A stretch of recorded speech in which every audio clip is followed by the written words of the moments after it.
Yeah, buddies. You heard Vito Calise. It must be Friday. I'm so proud how much he's milking that. I'm Ron Bennington. And I'm Gail Bennington. Ready to kick off the weekend. Thank God it's Friday, guys. I feel like I'm really fucked up today. You know? I think, you know how they do casual Fridays now? Yeah. What about Weed Fridays? You just let people smoke weed. I like it. Or as I like to call it, every day with Sherrod Small. Hey, I'm going to tell everybody I'm going to be performing with the great Robert Kelly, Jim Florentine, and Rich Voss Friday, March 8th at the Keswick Theater in Glenside, PA. This should be a hoot. Yeah. These fuckers are so damn funny. It's going to be a blast. KeswickTheater.com for tickets. We got a lot to get into today. We've got a guest coming up later who is, he's the biggest act in Scotland, maybe one of the biggest acts in Great Britain and Europe, and he's here in the States from Daniel Sloss, a very, very, very funny young guy. You see his stuff up on Netflix. But I've run across him before at the Cellar, but this is the first time that we'll have the chance to sit down and talk with him. Great kid. His specials are great. Jigsaw and Dark are both up on Netflix. And I always think it's cool when somebody, you know, is really popular and well known in another country or in Europe, and then they come here and have to kind of rethink of the way they do comedy. Yeah. And, you know, even though it's same language, just cultural differences and the amount of like references that Americans do, it's a big difference. Yeah, I'm sure I couldn't do it. I'm sure I would spend all my time telling people how wrong they are. You know why? Because I feel like America's number one at everything. Yay! Earl, is it my water over there somewhere? Do I need like one of those hooks to reach over and pick it up, or how's this all work? Earl's going to have the Filtered Excellence for us in just a little bit, too. But I wanted to, this article's up. It's up on the iBang. And it's a little bit mean, but we're calling it Millennials Hate Their Music. But it's really based on a piece that millennials will listen to previous generations' music more than their own. And I think it's a little harsh, you know what I mean? Because you're taking the acts today and making them compete against 50, 60 years worth of music. Right, which is not something you had to do when it was like the dawn of rock and roll. You weren't compared to anyone previous who could have done it better, done it first, or... I can tell you, I was a kid in the 70s, and even Rolling Stone would make fun of the fact that we were all listening to The Doors. And, you know what I mean? Got this thing that this guy's dead. Why are you, you know... They thought that we were stupid, but everybody loved The Doors. I never went to a party in my life where the Beatles' Blue Album at least didn't play. Right. If it wasn't all the, you know, other separate stuff. But that's what also happens. Like kids today, let's say they're a fan of Queen or Journey. They're listening to the greatest hits. They're not going through every fucking shitty Journey album and every go through the fucking hard times. half terrible Queen album. I can't believe how much people love Queen. Every commercial is Queen now. I know. It's really weird how that happened. I saw this too, and it fucking annoyed me. That they took the Queen guy off the bat, or Bryan Singer, who, you know, was canned 3 weeks in. Everyone fucking knew all these allegations before. Yeah. That he started doing the Queen movie. Right. Now we all we're so offended by the guy we hired who nothing new has happened. We were talking about that yesterday with Woody. It's the same exact thing. Yeah. But is it, you know, look at Vito. He's a huge Bruce Springsteen fan. Yeah. But how is that different than being a kid and being a huge John Steinbeck fan? Of course, we don't sit around and go, why aren't kids today reading their own authors? Why are they reading the classics? Yeah, I mean, I do agree that it's probably the case with the majority of millennials, particularly millennials who enjoy rock music, I would say. I mean, I have certain pockets, and like, granted, like, me and Chris are like elderly millennials, so it's like... Stop calling yourself that. You're millennials and just stick to it. That the thing about it is that, like, I think that there's pockets of times that I enjoyed current music, but it's just that. It's just, as you know, a couple years or like 2-3 years where I'm like, oh, we're on a great groove right now. I think that like that happened in the aughts. But for the most part, for the majority of my life, I have listened to music from previous generations and decades. Sure. And I do think that it's, first of all, rock music, you know, peaks at a certain point and then people play off that. That's true.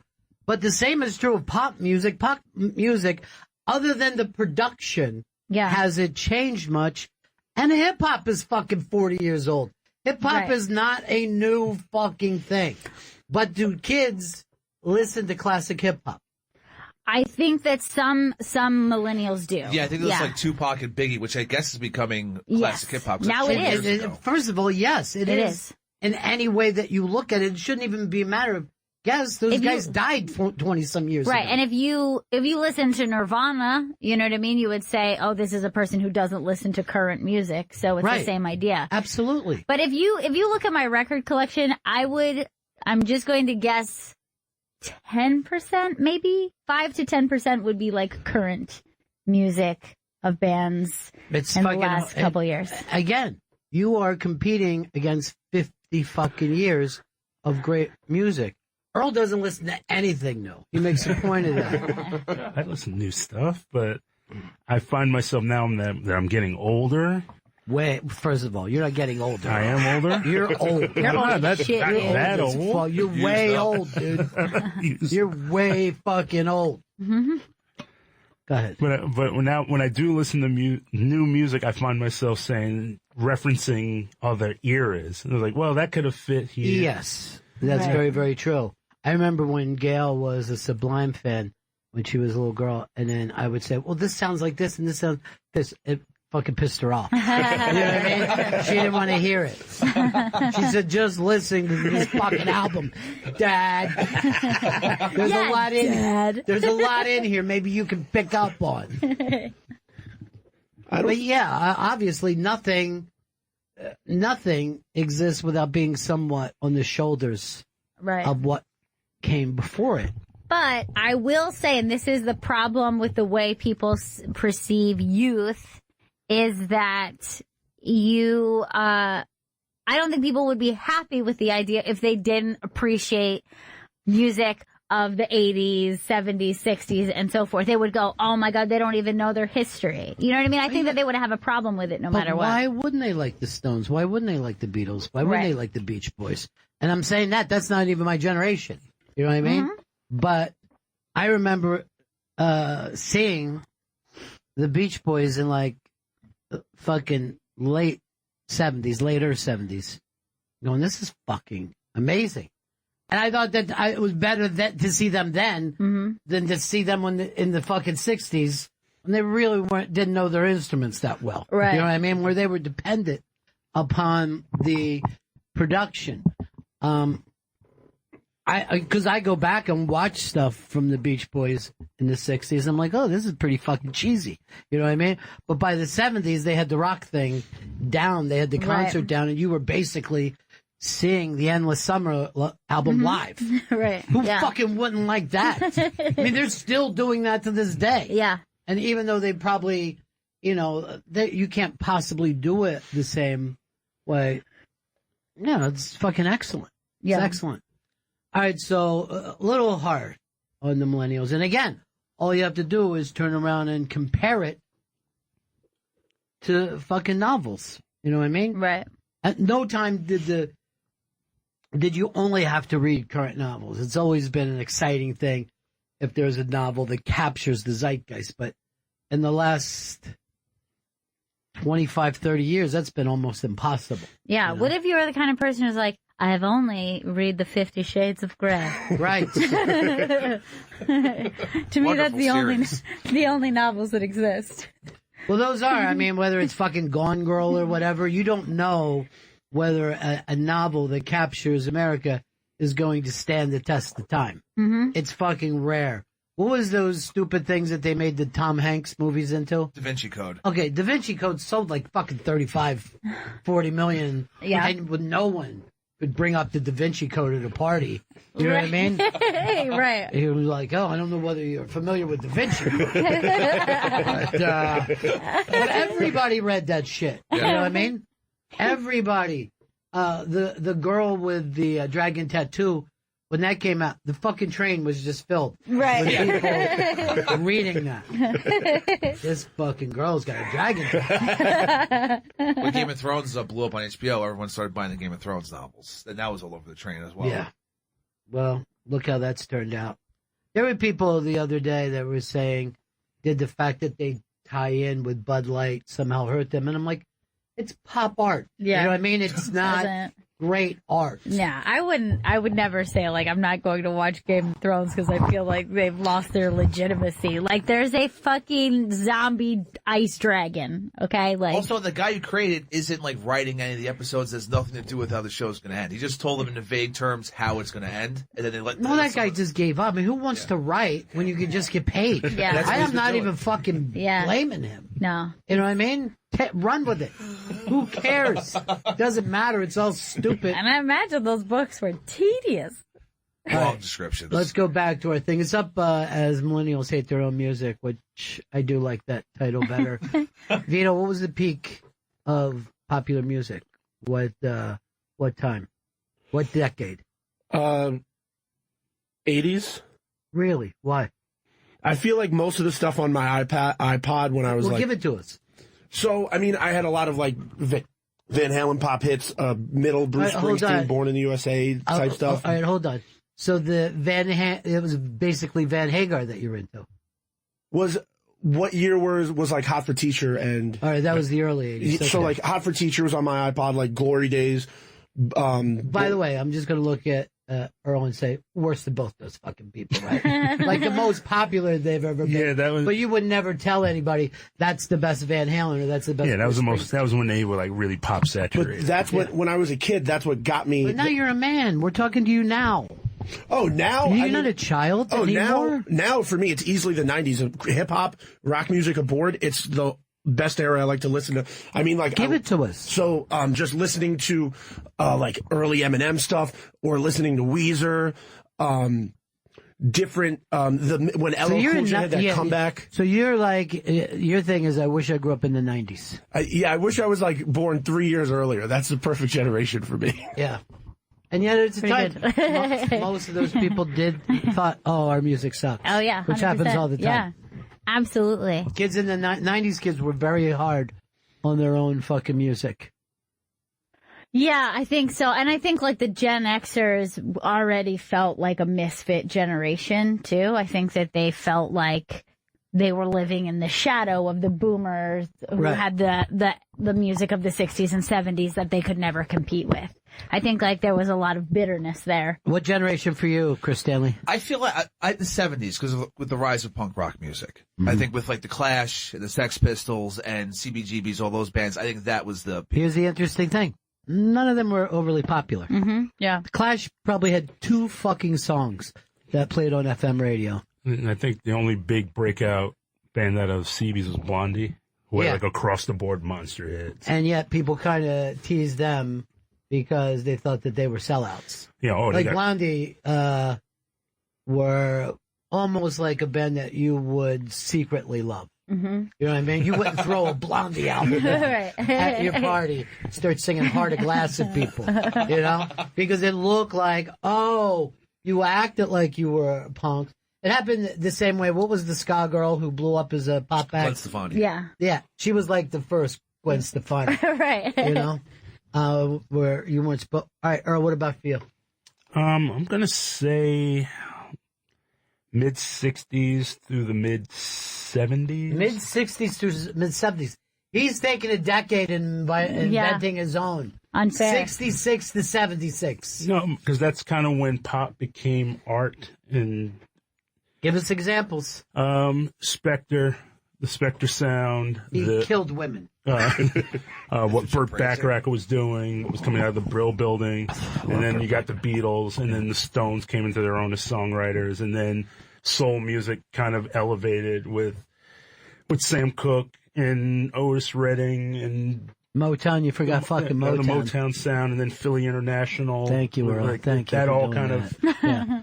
And then that was the real invention of arena rock. That's when, when you really look back on it, there weren't any. They didn't know what they were doing with concerts in the 60s. The Beatles never fucking figured out how to put on a concert. It was really the Stones and the Who and Led Zeppelin that said, here's the way to make a big fucking show sound good. And then they could tour it in 89 cities. What about for you, Gail? I think we're getting exponentially earlier, but I'm going to go ahead and say the decade of the 60s if we're going to just go decade.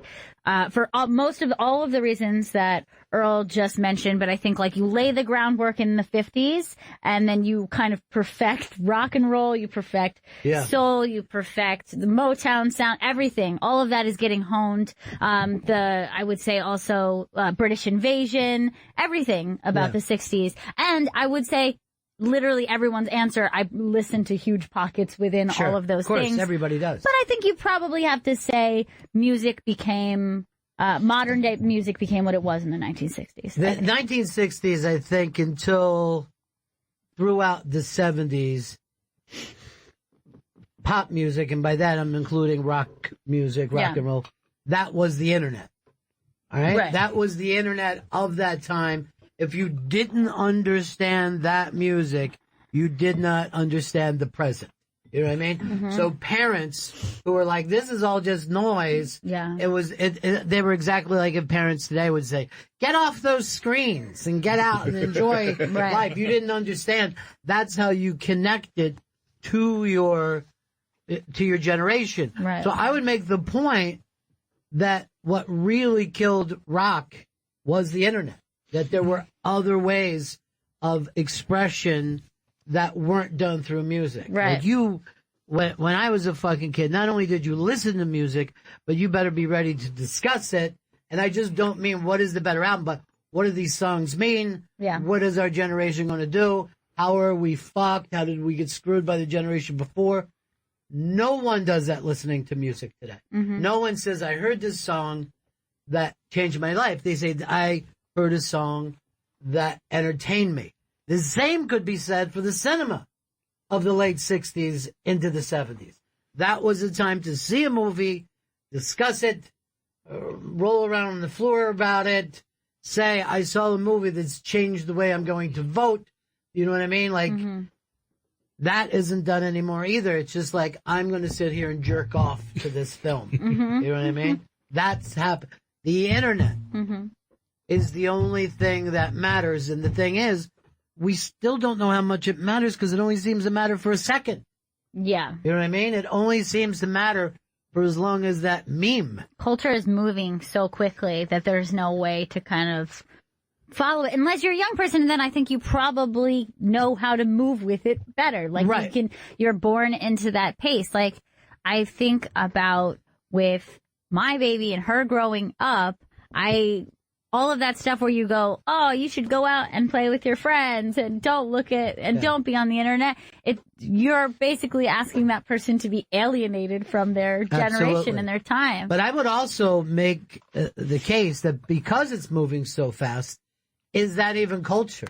Doesn't culture have to stand for something? You know what I mean? Whether it's a painting, whether it's a statue, whether it's a film, doesn't it have to have a critical eye that lasts longer than a couple of seconds? Well, I think that's also that pace is moving faster because even if you think about the culture of, let's say, the 1960s, that was fast compared to a classical composer writes something, and then that's like what you have for a couple decades, and that's the sound that everyone goes on. You know what I mean? So I think it's just.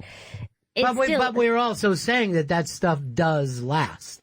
Like Dylan still matters to people 50 years after. Not everything that was big matters. That's what's Right. kind of in this thing, that you could turn around and go, here are things that were popular that aren't known by young people. Like they don't know who, I'll just say like a Yes or a Jethro Tull did not seem to have the same staying ability as stuff that happened right before. Or why does fucking Queen matter more than T-Rex? You know what I mean? It's kind of, it's worth talking about. It's not something that you can sum up in a couple of moments. Yeah.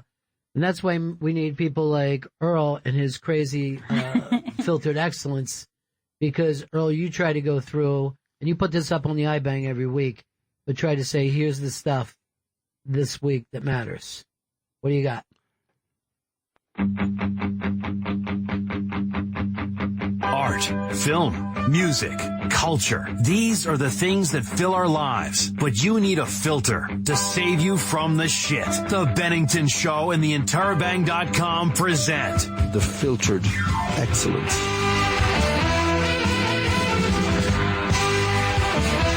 What's that wacky music? That is the Boomtown Rats. But this week's Filtered Excellence, which you can read on the iBang, I'm really psyched because it premieres tonight on Showtime. Teddy Pendergrass, If You Don't Know Me, the first comprehensive documentary on, I believe, the last of that great line of soulmen and R&B soulmen. It features, it's executive produced by Shep Gordon, who was his manager, and helped create I think the greatest concert concept of all time, the For Ladies Only show. For Ladies Only, where he sold out arenas, but it was just for ladies. Oh, that's And then awesome. men would have to sneak in. In drag? Yeah, well, that was also something Teddy... Yeah. I would say he was the OG Norton. I did not know that. What, Teddy?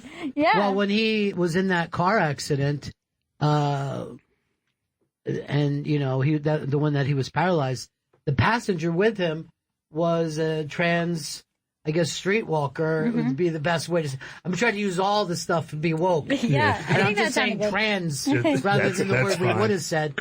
But, and then he had to come up with some excuse like Eddie Murphy, but yeah, this sounds fun. It's Showtime. It's on Showtime, and it's the first real comprehensive look at his career. He was massive. Like, he was the first R&B artist to have 5 consecutive platinum albums. Yeah. And at that time, It wasn't a real crossover. Like white not people, at all. White people, there were white people that dug him, but he wasn't that black act that suddenly, like Stevie Wonder, oh, how do I sing to white people? How do I get white people to come and see me? You know what I mean? Like those guys would suddenly, you would go to a concert and it would be 80, 90% white.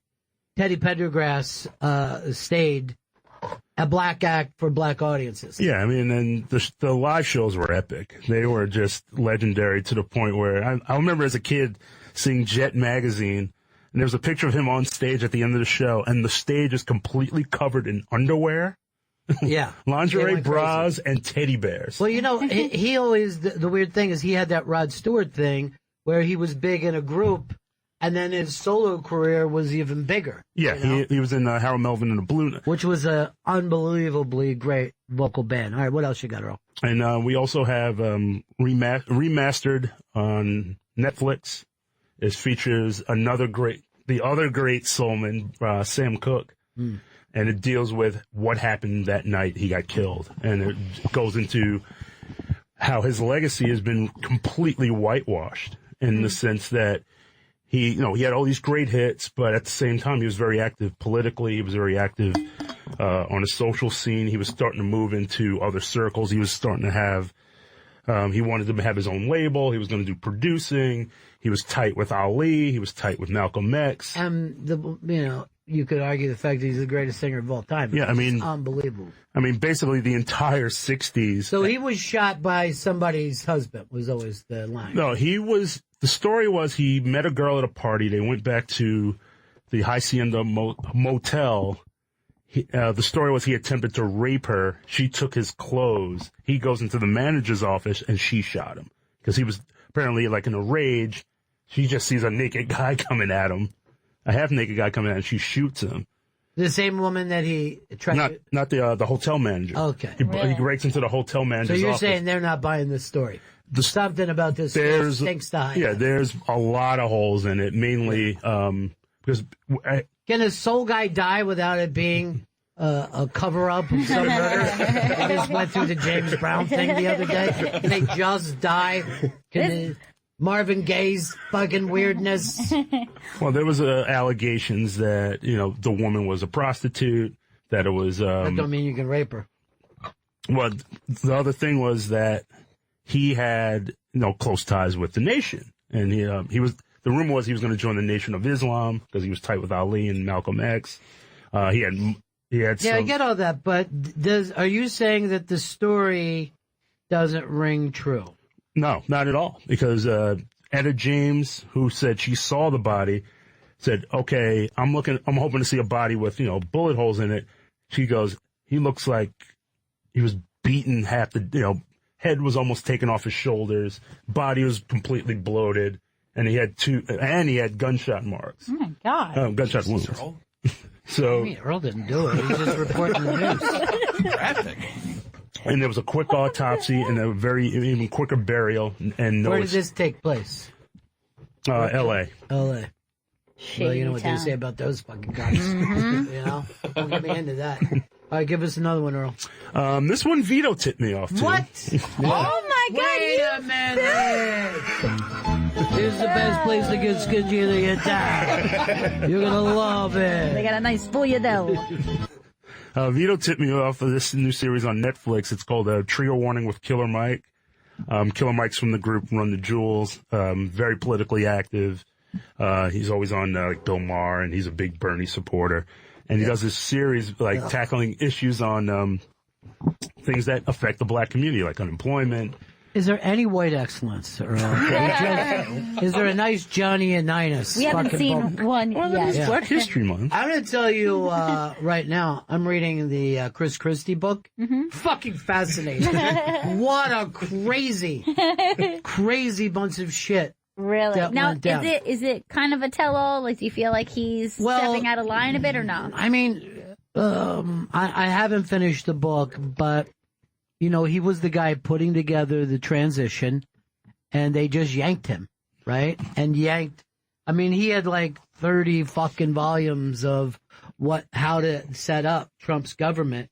And according to him, Steve Bannon fired him because of Jared Kushner and because he, it's very soap opera. He put Kushner's dad in jail. But because of that, everything started the way it started with people that weren't a team, right? So you had Bannon versus Jarrett versus Reince Priebus versus Ivanka, and the whole thing was, whether or not you think all these people were good enough, they never were pulled together as a team. So the backbiting and leaking started immediately, and he didn't start with a good team, and you fire the FBI director, which starts all this shit. Mm-hmm. You know what I mean? Because he didn't, he was Trump is a disruptor, but certainly disrupted himself.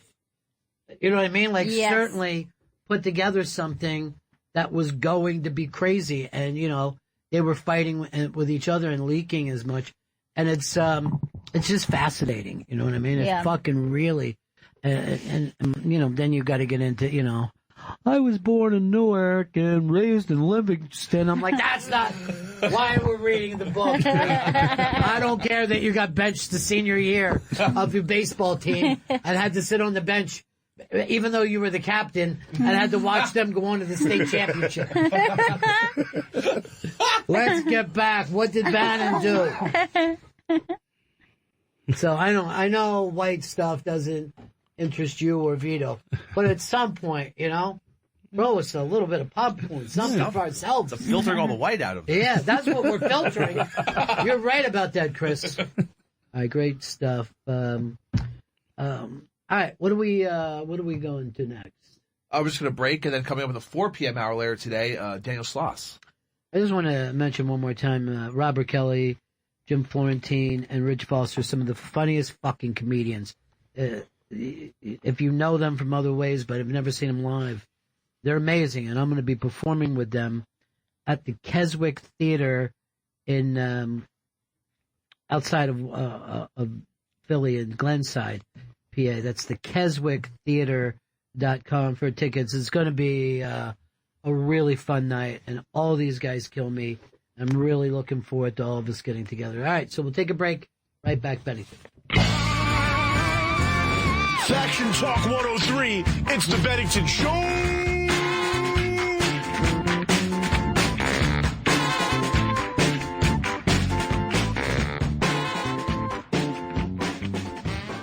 A gift from Sherry's Berries, the perfect way to make a big impression this Valentine's Day. You can never go wrong with their signature dipped Valentine's strawberries. Dipped in milk, dark, or white chocolatey goodness for any discerning palate. She'll fall in love with every bite. Topped with decadent toppings, chocolate chips, heart and glitter sprinkles. Always fresh, always tasty, always worth the wait. Perfect companion to a candlelit dinner, a bouquet of flowers, or a night on the town. Valentine's made easy.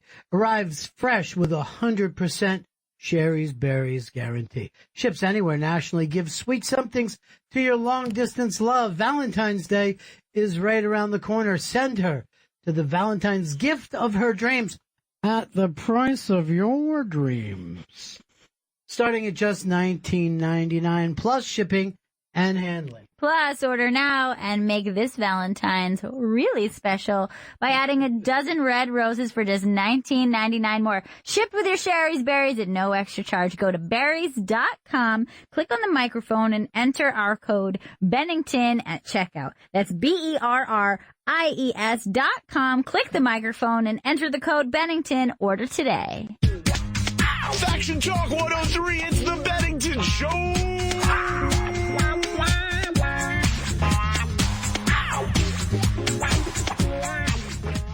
Upgrade to Dish and take your home TV anywhere, no matter where you are with the Dish Anywhere app. You can stream live satellite TV, watch everything on your DVR, and choose from thousands of on-demand movies on the go. Enjoy your favorite shows and the most popular movies with just your phone, tablet, or computer, even if you aren't able to be in the comfort of your own home. Upgrade to Dish for better technology, better customer service, and a better TV experience. The Dish Anywhere app, just one more reason Dish stays tuned into you. Watching TV anywhere requires internet-connected Hopper with Sling or Hopper 3 and compatible device. To learn more, dial 1-844-CALL-DISH or visit dish.com. Dish.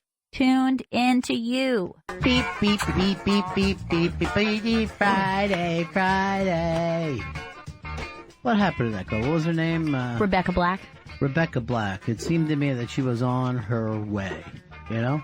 Well, I guess she ended up being a one-trick phony. You know what I'm saying, guys? I don't say pony, I say phony. I wish I was a one-trick pony. Yeah. That would be my favorite thing in the world. I'd never stop singing that song. Honestly, all you need is one trick. Yeah. I mean, like, we make fun of those people, but that's pretty fucking impressive when you're talking about a bunch of people with no tricks. And I run so far away. That guy will do that at any corporate gig. His life is better than anybody you went to high school with. People will joke about him like, yeah, okay. All right, if you had one trick, what would you pick? Would you rather, like, have the great American novel, direct a classic film, or write one great album? Well, probably the greatest trick that I ever pulled was telling people I didn't exist. Wait, you're the devil? Hold on, I just found out my dad's the devil. Yeah, that puts a lot of responsibility on you. I just dropped my coffee cup and it shattered everywhere. Did you notice all the things No, that I all was this saying? stuff. Yeah. Wait, Stanley. Yeah.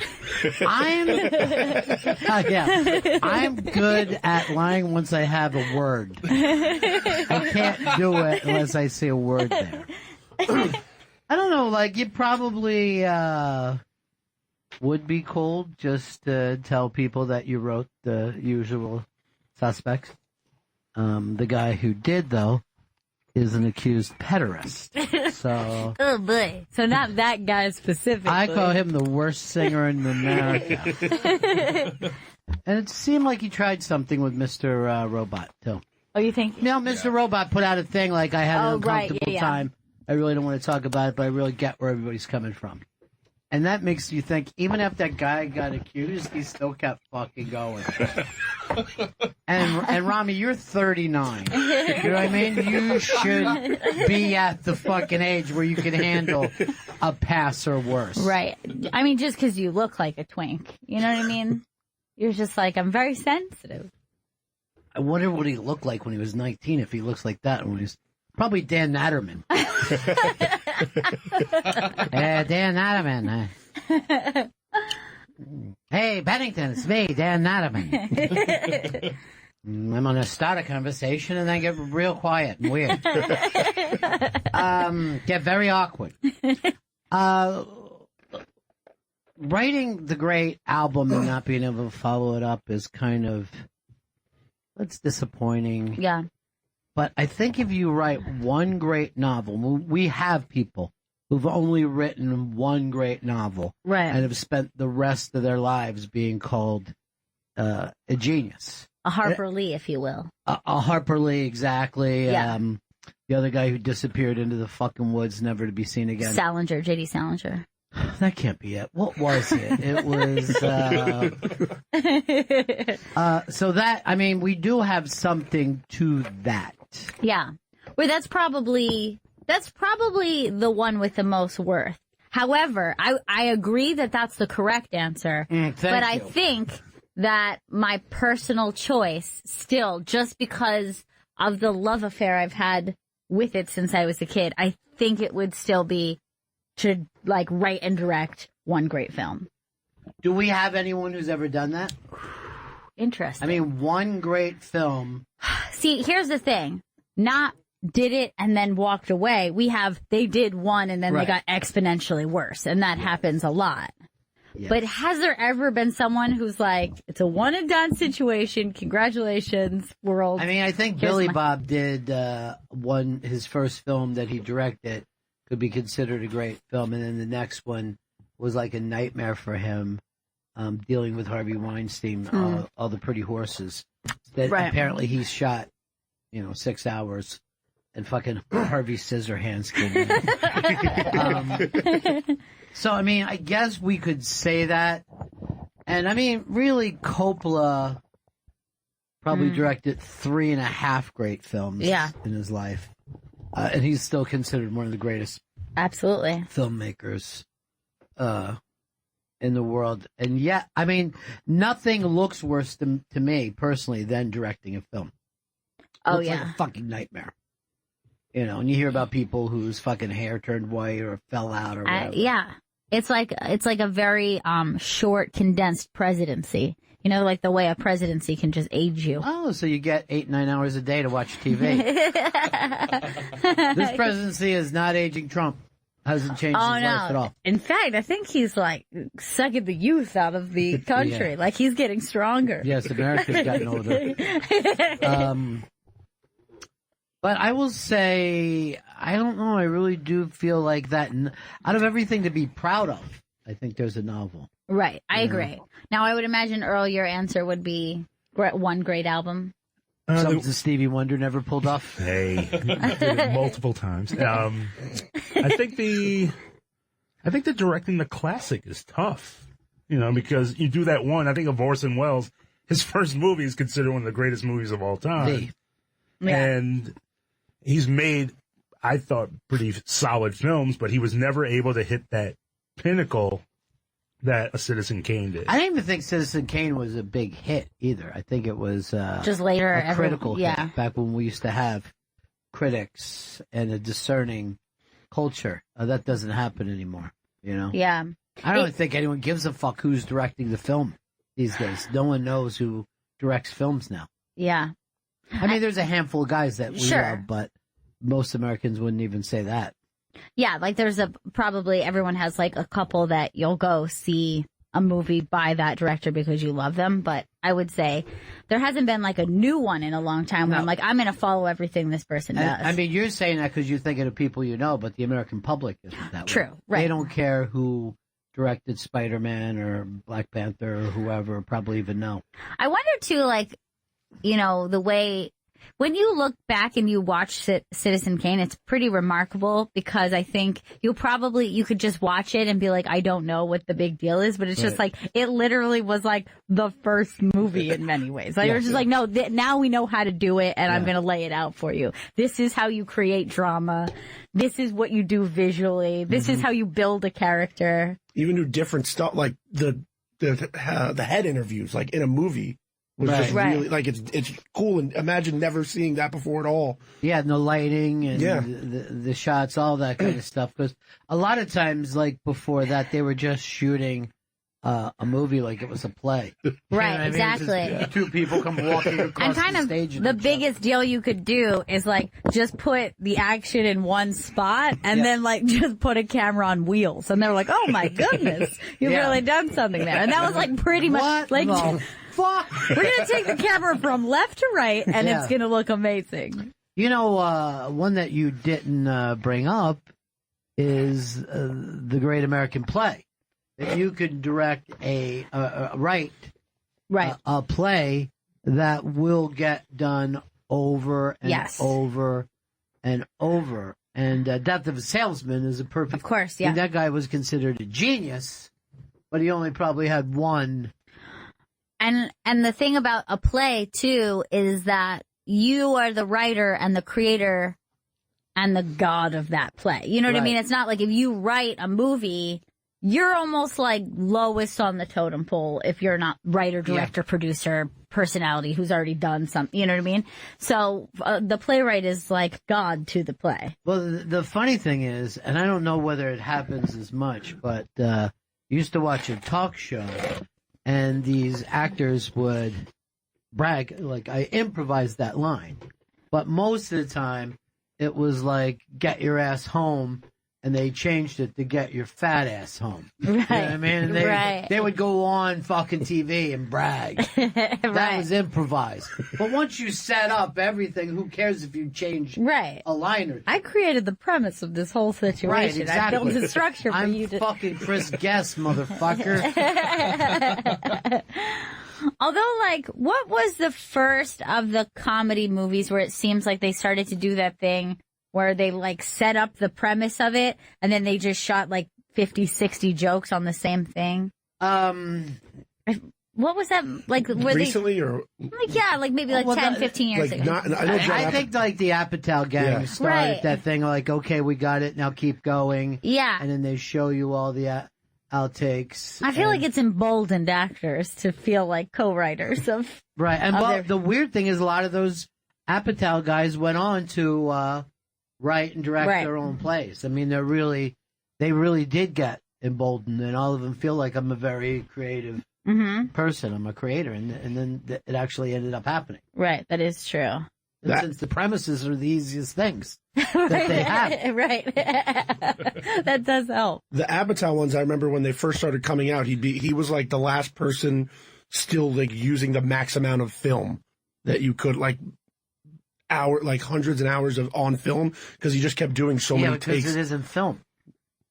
It's not the old kind of film where you have to take it. Yeah. You know what I mean? You can look at it right away. Right. But when I was on set with Paul Feig, I saw him get a shot, and then he would have these like little note cards, and he would just say, here's the next one.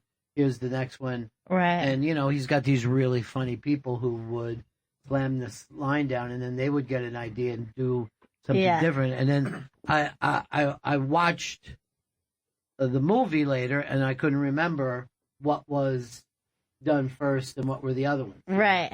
I kind of went like every time, boy, I don't know if they got the funniest one.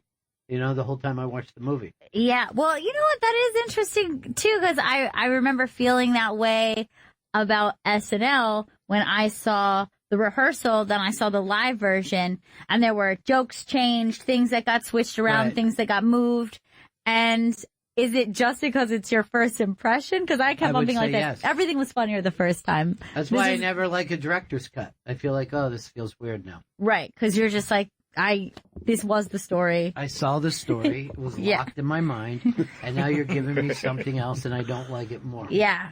But you know that Deadpool is just written with, and that's why it's not even, it's more like TV writing now. Like somebody writes the original script, but then everybody's in there. There's another 15 fucking people writing jokes. Yeah. And that's exactly what happens with a sitcom. The director's cut thing, it makes me think of Donnie Darko, because when I saw that movie, I really loved it. And then the director's like, I didn't even get to do the stuff I wanted to do. Here's the soundtrack I actually wanted to use. Here's the ending I wanted. And I just wanted to be like, shh, I liked it the first way. Now, not only that, but you're now like thinking about him instead of the character. 100%. Yeah. Because I've always been a person, like, when I watch a movie, I go to, like, Magic Land. Like, to me, I'm like, I stick my whole head into that reality. Right. And then after you watch, stuff like you see the way Tarantino directs, where he's 8 inches away from, or Spielberg directs Children, where he's right there. They're looking at him. Right. And he's going, think about your mom dying. Right. Perfect. Louder. Do it louder. He just yells stuff like that at them. And then when, he feels like he got it, he goes over and hugs them. And he goes, no. Your mom's fine. Everybody's good. Everyone loves you. And just see little Gertie just being fucking punished by this man. So, yeah, that will you will never thinking about. You know what I mean? Like, I saw the thing with Quentin Tarantino and Pulp Fiction, and he's literally dancing with them on stage. He's a foot away, and he's like, acting like, okay, now hold your nose and let's do the, And I'm like, it's going to be hard for me to watch this scene again, because it was always like this sexy scene. And Spielberg was Tarantino was just sweating up a storm. You know what I mean? Yeah. Like just big fucking wet pits. He's jumping around. And he's got those long limbs and stuff. I mean, it's not a good look. He's lanky and soft at the same time. It's an amazing thing that he's managed to pull off. I don't know how he's done it. Do those behind the scenes things take you out of it when you see them without the music? In like a club scene, just pretending to dance. What do you mean, like Captain Geach and the Shrimp Shack Shooters? That makes it more. That actually makes it a better experience. That fucking scene was just so funny because they're going, "What are we doing?" It's all happening. And they're talking to each other. He's just, it's like someone's just like playing a coconut or something. He's just like, "What is this?" I'll tell you the worst is they show you when they take the fucking sound away from a Rocky movie. And you can see that those punches are like fucking 11, 12 inches away. Right. And then you're like, you guys are like babies. You're having a fake fight. No. I saw the Mission Impossible thing, too, where you see like how long they set up to have an explosion or whatever. Right. And you're like, ugh, that sucks. I want to feel like this guy's, doing something, diving, being athletic. There's a fucking pillow there for me.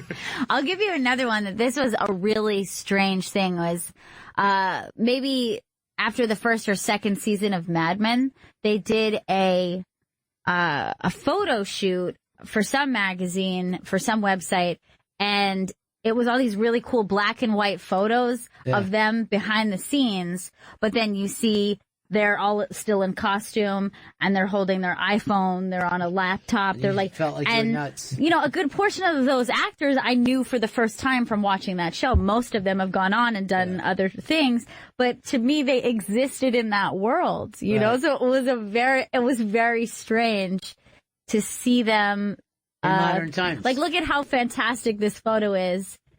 It's like two characters and he's leaning in, showing him something on his laptop, and it's so weird looking. Yeah, that is weird. And there's a guy behind him in a hoodie. Exactly. It looks like aliens and time travelers do exist. Right. Now, I never saw Mad Men. What were they so mad about? What got them so angry? I guess about being men, it's just Writing Heartbeat, copy. man.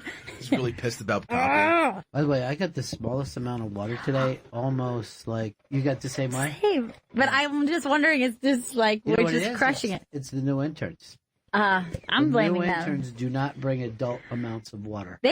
They're worried about water conservation, I think, because of their founders or I don't whatever. see either one of the interns getting a passing grade. Oh God! There, I've said it. At least give them an F plus. All right, I'm going to do something because I was in this conversation at the cellar the other night.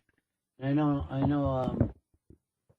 I don't know if I can pull this off. I should have probably set it up, but I'm going to go to you, Earl. Hum the theme from Seinfeld. Beat up, hum it.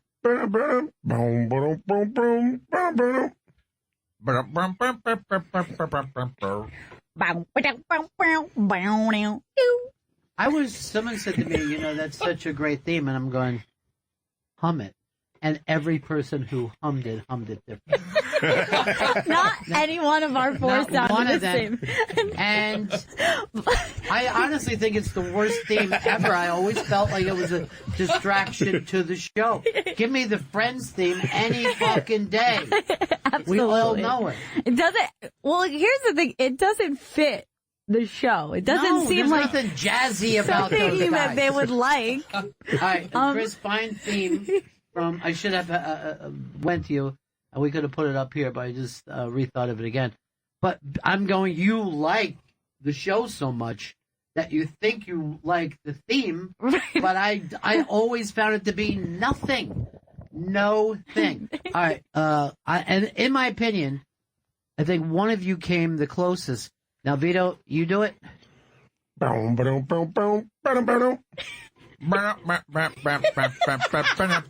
Gail?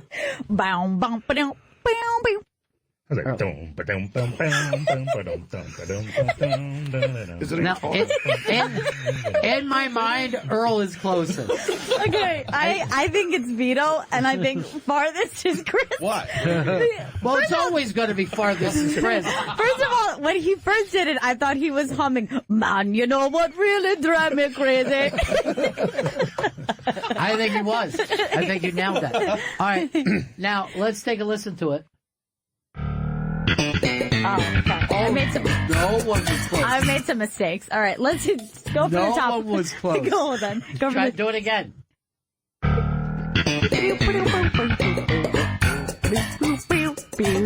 Okay, I jumped in that part. I feel like now that I hear it, Earl had tone, but not so-called Yeah, melody, if he- that could even be called melody. He had the baritone. But you did not hit the notes, Earl. Yeah, I didn't. I didn't listen to the theme long enough because it was just so unmemorable. So you're now going in the other way. You now feel like it's not your fault. No, I'm not saying it was only Because you were confident both times. I knew it very off the top of my head. Led into it and said, "Let me do a little." So I don't even know who did that theme or who picked it, but my point was it blows when you can't do the theme from the show. I'm going to be honest. I think mine started to sound like Home Improvement.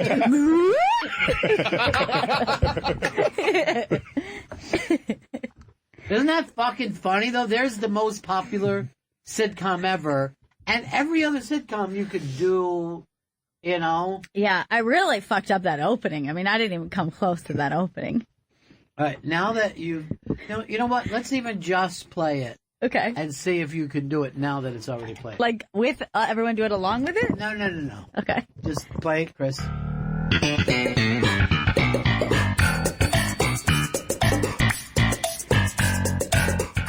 Go ahead, Chris.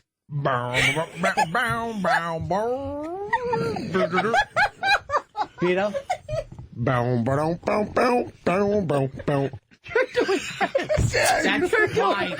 my interpretation of this fucking thing. Doing an impression of Chris.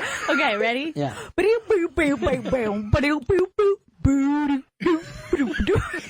That might have been good. I don't know. I can't tell that. Earl? Earl.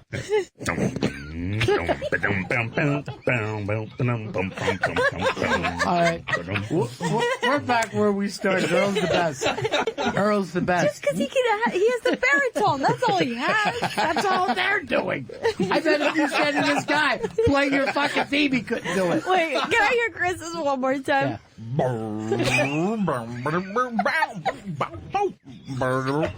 All right, don't play, Chris. It's starting to get crazy. Don't play. Sound like Blue's Clues.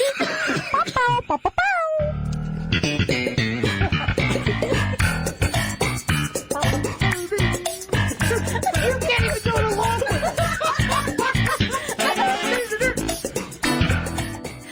Is that nightmarish or Oh what? my God, I mean, here's the most people can sit and fucking tell you every line in every episode, but no one can do the song. it's not good. I don't know who that guy was, but I'd stop his check right now. And the way this was brought up to me, they were like, you know, that show was so brilliant. The theme is so iconic to everyone. I go, no, it's not. No, it is isn't. not. No. It's I mean, impossible. how many episodes have you seen of Seinfeld? All? And you still right. can't sing it? A lot of times they'll even cut the theme out now. Yeah. You know what I mean? You're just back into the show. We don't need it. You only hear them during transitions. They'll also they'll cut up. Those are pieces of- really annoying to me. Yeah, those suck.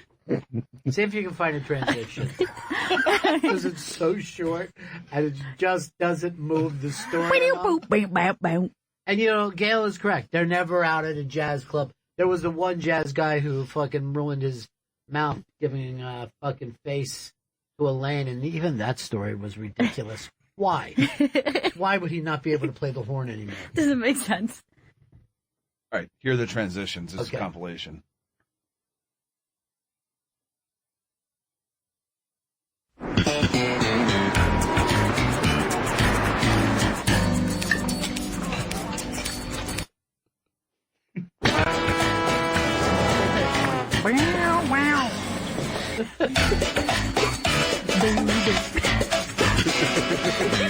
You're doing a whole different thing behind them. You are like helping them. You're accentuating, but you're not with it. You're a separate instrument. Let me ask you a question. Let me ask you something. What's wrong with the transaction? George!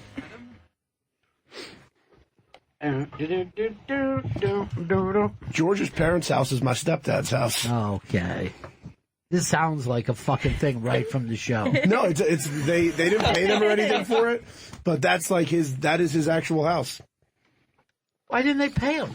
They said, could we use it? His parents said sure, and then one day Jerry Stiller just randomly showed up and did a thing with ABC 7 News. I've seen him go back to that house. And Yeah. he was like, we never went inside of it. Yeah, it was that exact thing. So that was his family's home. His parents lived there. Yeah, So he's the Costanza. Could we throw a party there? probably we could have a Seinfeld bonanza there. Yeah, I mean, fucking we love that. we have a bunch of fucking listeners when we go over there. I love this. We do our favorite Seinfeld trivia. Here's see if you guys can get this. Okay. Seinfeld had a crazy neighbor who lived across the hall. What was Gail? Newman? Well, Newman was more friends with his neighbor. God damn it. If we go there, can we just bring a big pool table that can't really fit in one of That would the... be just great. We'll recreate the whole episode from inside. Can I store old computers in the garage? And don't you know that house doesn't have a garage? It does. Really? Fun fact. He knows everything about that. Yeah. He's a TV guy. Yeah, he's TV guy, Costanza but house he's guy. also, he basically grew up in his stepfather's house. He'd go there for every greasy Italian meal they would have. Can we bring big bags full of clothes, moth-eaten clothes? That may have been the toughest fucking thing that they've ever done to get from one place to the other. Because I don't know if that moth thing has happened since the 1930s. All those clothes were cool too. What did they call them? His cabana clothes? Yeah. Cabana wear. Yeah. For his cruise. It just happened. That he was going on a cruise. The number of things that took place in that fucking show. And you'd think there was 18 people who lived in New York, not one of them black. Did that ever bother you, Earl, like the Woody Allen, the Seinfeld? They don't have black characters. Yeah. Friends? No black characters on Friends, I too, think the right? only was it Later, just one. wasn't the lawyer on Seinfeld like a Yes, Johnny but here's the Cochran thing. When ish? you have to go out of your way to Yeah. find Yeah. that, where none of us can go to a dinner or a party or a restaurant or a bar that isn't all different cultures. Yeah, that's a good point. Not even the door guy was black when he's. Yeah, there's no giant door guys like they have at the Cellar. The Cellar, I'm going to wait. They put an ad out for a 450-pound black man who's 6'9". They have the most enormous door people I've ever seen in my life. The Stones don't have security. And all those guys need to say is, "You getting tight tonight? You cut to 10 minutes." No one says no. And they're like, "Great, Perfect. good. I want to do less." Boom, boom, boom, boom, boom, boom, boom. Remember at a and I won't mention his name, but at a certain I'll just say comedy festival, a friend of ours found out that he was only doing 8 minutes, and he tore off his name tag and threw it at the girl. Yeah. Yes, I remember. It's one of my favorite fucking memories that I have. It's in my pretty life. great. And Like, very appropriate, I And think. when everyone said to me, "What's wrong with your buddy?" and I go, "What?" and then they told me that, I just started fucking cracking up. I go, "If you don't see this as a great fucking story," because everybody was mad at him except for us. I know. It is true. And they also said that he had been drinking. Yes, it is nighttime. Bum, bum, bum, bum, bum, bum, bum. That No. was not. That was That's like not the end good. of the actual song. Play it. Play the tune again. We'll see. You show us where it is. Yeah. You Where's show the us. bumper to bump?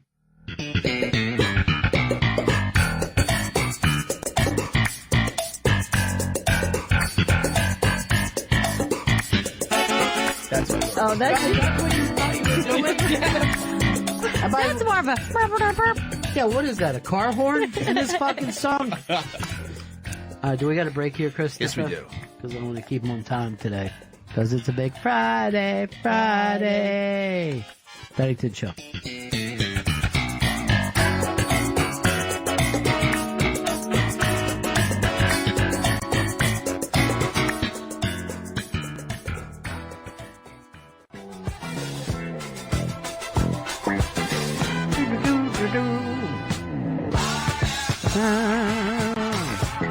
Chris Stanley. Do the Seinfeld thing again. All right, he's got it. He really has it. That one was it? Yes. I think it's getting worse. We should just get old Seinfeld episodes and have him do that. Put it on YouTube and see how many people kill themselves. This had us talking during the commercial about a game we haven't played for years, I guess. I think it's been years. The old Humming with Chris. Ah, And that's when we give Chris some songs and he hums them. And we'll see if our contestants, Gail Bennington, Vito Calise, and Earl Douglas, right in the middle of Black History Month. You enjoyed it, Earl? I'm loving it. Every day we should get you lunch.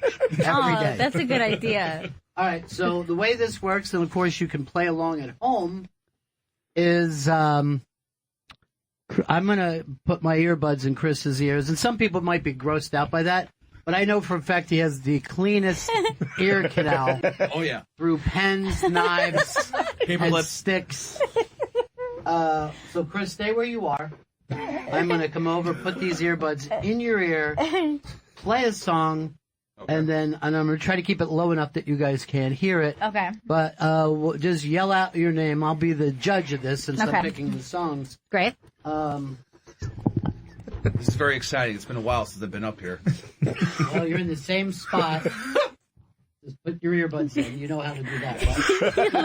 he leaned in like you were going to knight him. It was, he leaned in like he was a child and I was putting him in his baby seat. You guys are close. Chris? Yes. Tell me if you got it. Got it. Go ahead. Oh, you guys have got to get this one.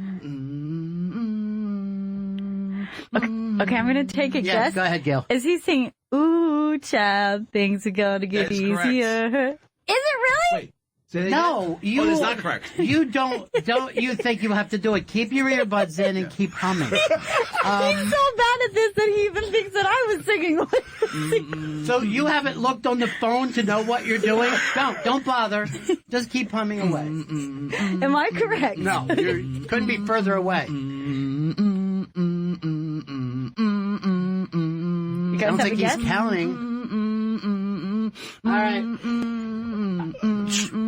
Vito, Yes, Vito. Strawberry Fields. Oh, sorry. Let me, No.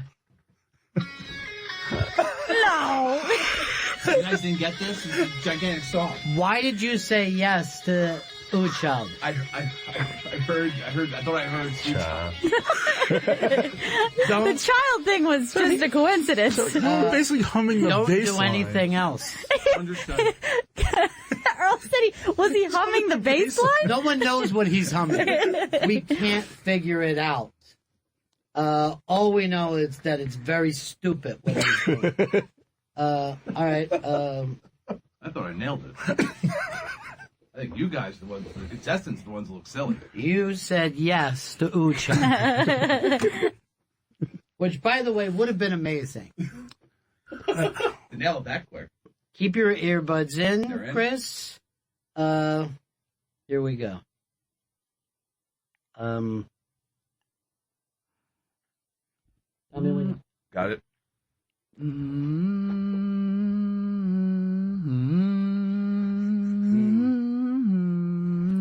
Oh, God, this almost doesn't seem melodic. It's so... I set this up. I picked the song, and I don't know what I don't All right, know. give it me now. 5 more seconds just to try to catch You any. think you got I think I have it. Yeah. Is it Amazing Grace? No, it is not. I think that was even a lyric. Go ahead. Is it the end? This is the end? It's literally one of your favorite songs in the world. Only you are left, Earl. You got to pick, Earl. I'm going to say Simon and Garfunkel's America.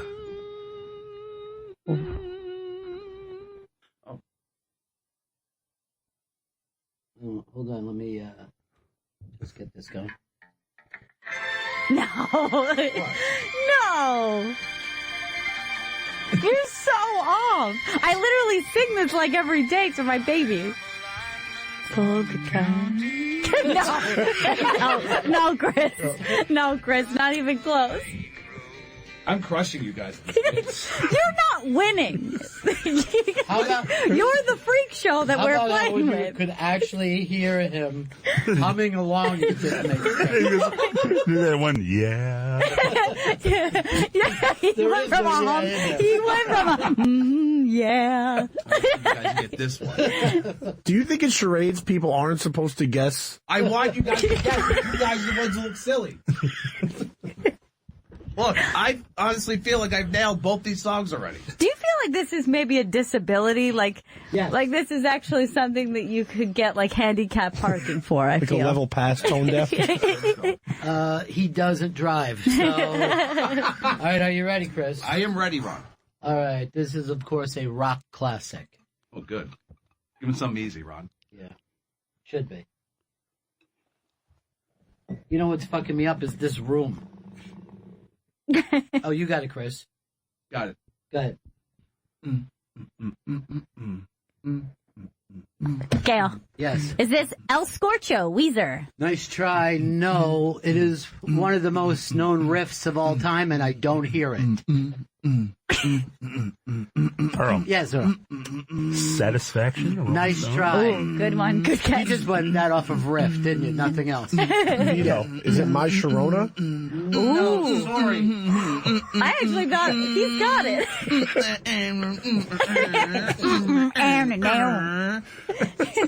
He sounds like a kid, like a. No. Let's walk this way. Wait, I mean, literally, that would be the easiest for anyone to hum. Yeah. I'm sorry you guys don't know it. Let's take a moment to wonder what is wrong with him. I think we have to know what's wrong with them, Ron. That wasn't even close to the Run DMC version.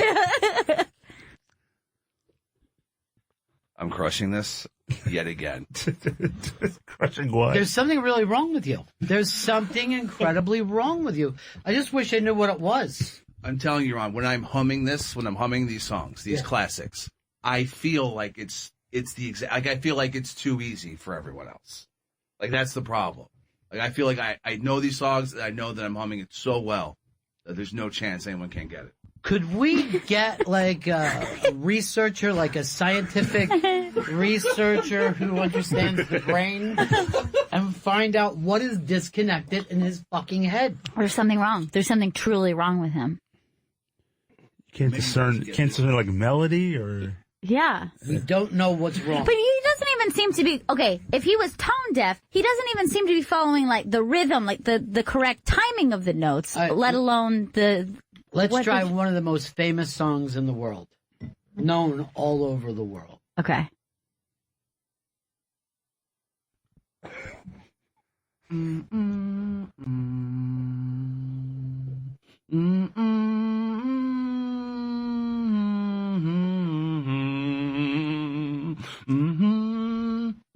Jesus. I will let you know this. This is one of the most famous melodies, and he's not following it at all. Should we even bother guessing? I mean, at this point, I'm only gonna guess on what your clue. Yeah. So I would guess on your clue that is this supposed to be Hey Jude? Bam! Oh! I literally guessed it on your clue, but that's not Hey Jude. I mean, that's literally not Hey Jude. I thought it was Somewhere Over the Rainbow. That song should be called Hey Jughead. The way he does it. All right, no more clues now. Because all right, that's, yeah, I mean... that's cheating. Gail's on the board. Yes, we are. But why? What is he trying to do? All right, here you go, Christopher. Christopher. Let's kill it. He's so amped.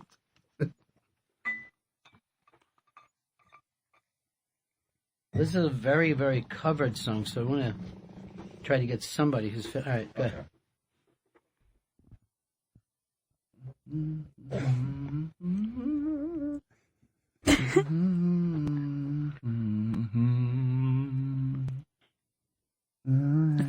It almost sounds like it could be the Star Spangled Banner. I will say that I would believe that this might be one of the most famous songs in the history of the world.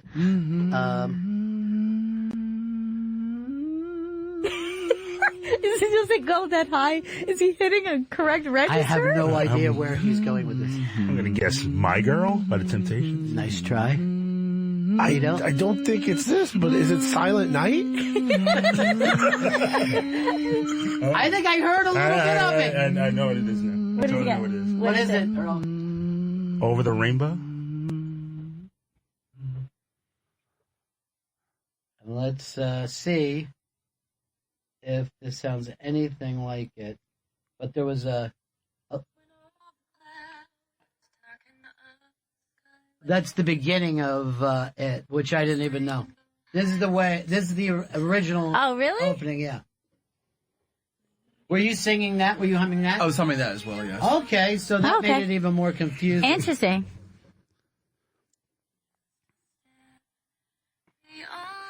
This is the way Mateo sings it. He's true to the song. Too true. No, this is where you kick it. Hum along. No, you're not doing. Okay, now I know why he tried to go high pitch. Why are you doing that? That's not in the song. That's not in the song. What you just did. There was actually silence at that point, and you were humming over silence. He thinks that he's riffing with that. Your Hey Jude sounded so much more like Somewhere Over the Rainbow. Maybe the Beatles are ripping them off. I think that's the problem. Well, it's not okay. Understood. That's not the problem. All right, I'm looking for another one. So far, I'm going to give Gail 1.5 point to Earl for getting it after his guess. As usual, Vito, you've got nothing. Not on the board. Can you even get on the board? Just step it up, Vito. Come on. I'm Somewhere Over the Rainbow. Sweet Child of Mine. Hey Jude. These are songs everyone knows. You thought it was Oh Child. But you don't know them. I know them very well. They're playing inside my ears at the time. They're playing inside my ears. That's what he thinks is happening. He's a character. I'm just happy to get Humming with Chris back on the air. I mean, it's I want to do it as a weekly television show, but the judges have to wear masks. All right, Christopher. okay. Nope.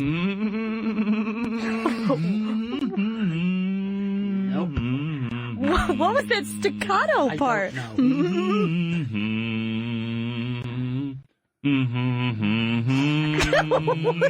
Why is he so deep? Is it that low? No, I don't think so. I haven't heard one part of the song yet. This is gonna take a moment because it doesn't even sound like music at this point. Do you have a guess? Moon River? Moon River. Is it? Oh, Jesus Christ. Yeah, what is that? This is, You get it, Ron? I think did cover Moon River, but...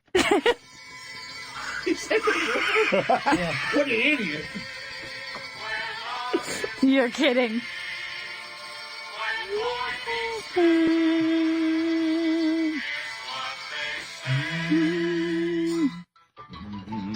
No. This is insane. No.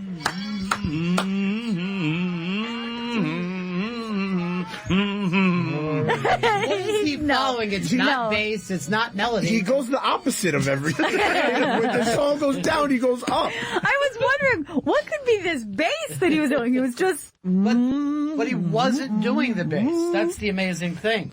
He sees himself as another instrument in his mind helping the song along. It's like a scat session, Ron.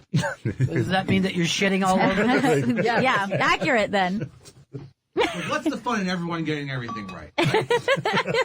Are you being bad on purpose then? No, I'm not. No, I'm worried about our contestants. Is all.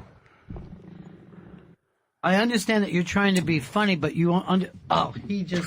I've never... You just vaped directly into his mouth. Did you like the taste of mango, Ron? Did you see that vape killed that kid? Yeah. And I hope it happens again. Holy shit, that was so visually funny. I would have rather he jizzed in my face. No, he yells. No, I won't do it. I won't do that. Oh, come. All right, here we go. All right, let's rock it. Also, this is very famous.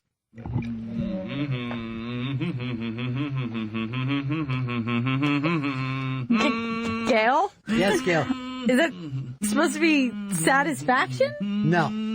I thought it was Beethoven up until it changed. It does have a classical sound to it. There it is. Oh, got it. Star Wars theme? Oh, I'm sorry, you had already... Oh, did you ever... You didn't give an answer? I did. I didn't lock it in. I was going to say Roll Over Beethoven. But Vito was right. It was the Star Wars theme. You got one note right. There was seriously like maybe 2 consecutive notes that like it finally came out. I just heard dun dun. Go ahead, do it, Chris.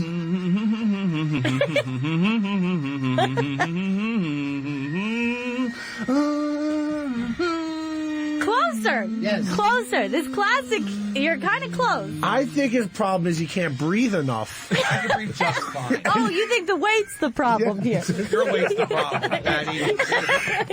Don't you fat shame me. It's more esophagus. It's unbelievable. Be fat shamed coming with Chris of all shows.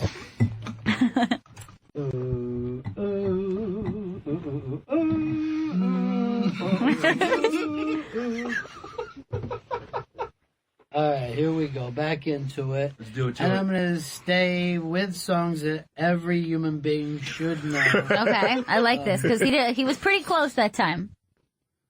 Yeah, I think that, like we said, there's a second. All of a sudden, the clouds open. He may even get hung up on details that he like. You know what I mean? Like That he's don't following exist. Yes. like instruments that aren't essential. Yeah, there's a lot of instruments in these songs.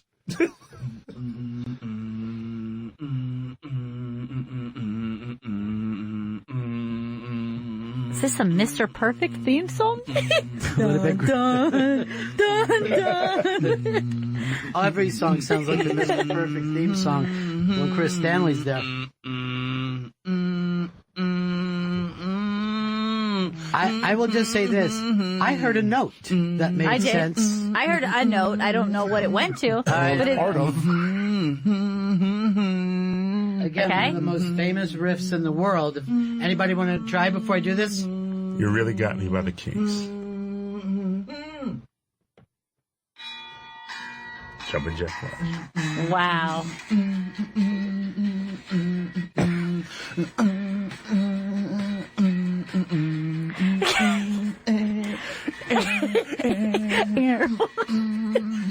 No, see, that's so confusing. And then what he is started he to following? hum the riff before I got to it.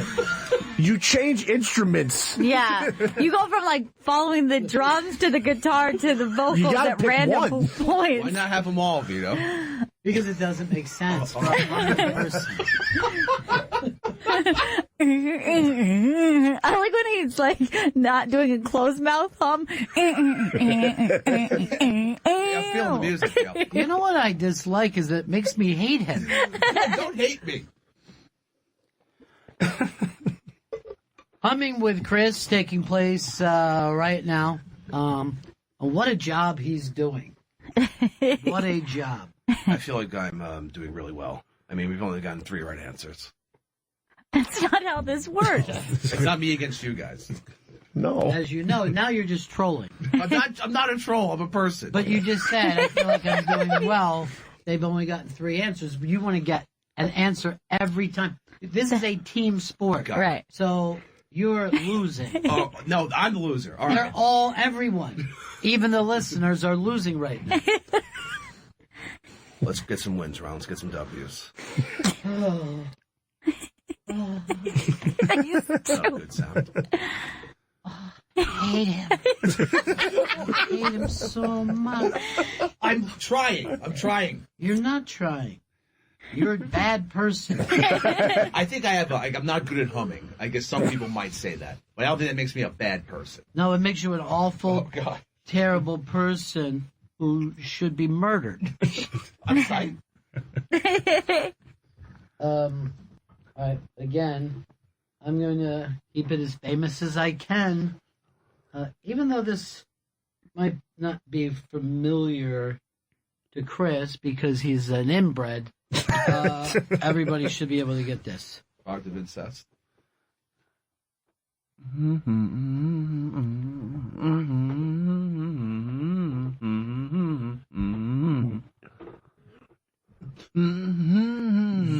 Vito. Why, Vito? Why? Yankee Doodle Dandy? No. Nice try. I don't recognize one thing. Yeah, that's I can't guess this, and I picked it out. That Earl, bump do was you the have a guess? closest thing. It's one of Earl's favorites, of course. A song that I'm sure Earl has listened to a million times in his life. Isaac Hayes. No. Gail, you wanna waste your time? no. I literally cannot hear any melody in that. That is correct then, because he didn't use any melody. Don't think twice. It's all right. Mm-hmm. By Uncle Bob Dylan. No. So I'm doing it so confidently, like, no. He wants to hit him so bad.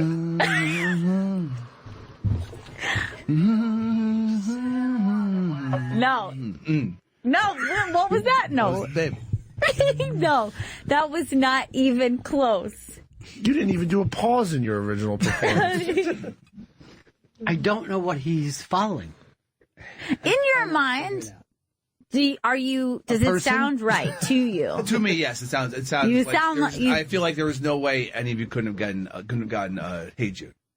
That one I thought I really nailed. No, that one you didn't. And I would say of all the melodies you did, it was probably the easiest one and yet the farthest from.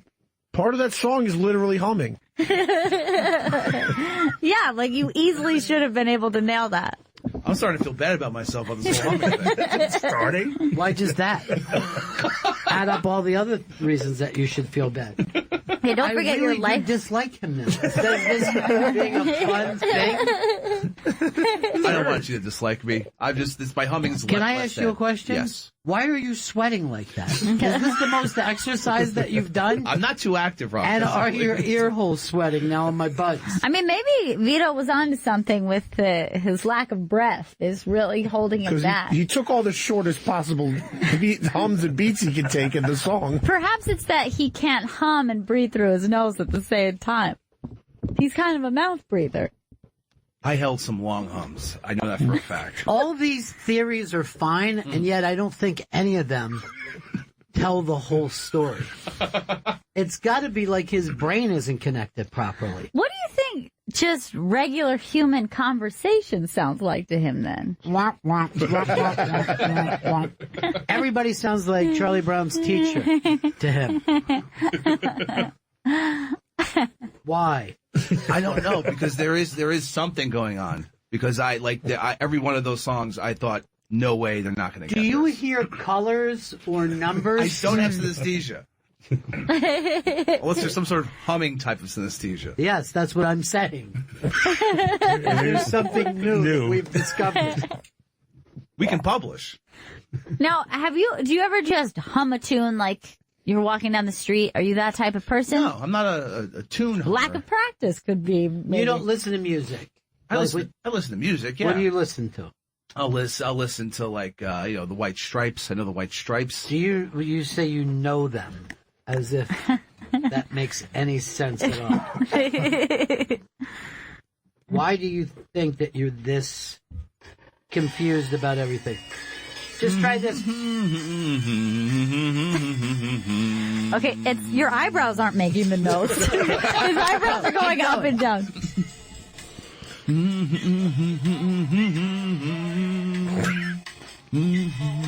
Again, there's places in the pause you're still humming. Yeah, if he's not singing, then why are you? I like to keep it going. It's not up to you.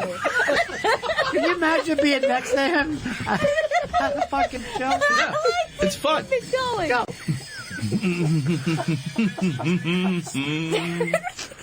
His eyebrows move more than the notes do.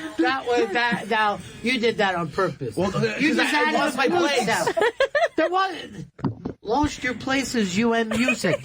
You have no place. Lost your place. It's playing currently. Oh my God. I like to keep it going. Oh, you're an idiot.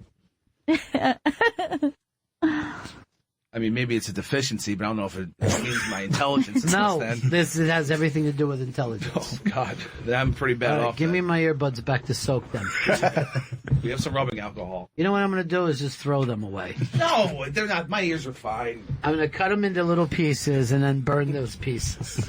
You know how he had to get like a pound of earwax out of his ear? Maybe because he's so clogged up in there, he's just not hearing, he's not hearing tones the way we are. All right, now, we've all seen him stick pens and yes, a knife. I saw him stick a knife. But have you ever seen any wax come out? I never do. No, I haven't I just actually. think that he's waxless, and the itching that he hears is just a dead fucking tone. I'm positive that there's been a dark wax coming out of my ears for Or years. is he pushing it all in? Yeah, well, actually, that's why they say you got to be careful with a Q-tip. Yeah. You're not pulling it out. You're actually impacting it deeper into the eardrum. And you do it a lot. He really ferociously. does. Well, it feels What was that? Like he had like a switchblade. He had a switchblade. That was Small his ear pocket knife, switchblade. sure. And he just started digging at the eardrum. I've never seen anything so scary. I don't know. I can't tell you what is wrong. I can simply tell you that it's very, very wrong. That everything about him is wrong. Not everything. Yeah. I don't want to take these songs. I want to have a good fun bumming with Chris. No. It should be called frustrating with Chris. And I'm going to do one more. No. Let's all work together. Let's get this one. I'm going to aim this one directly at Earl. Okay. There's your moment. Oh, God.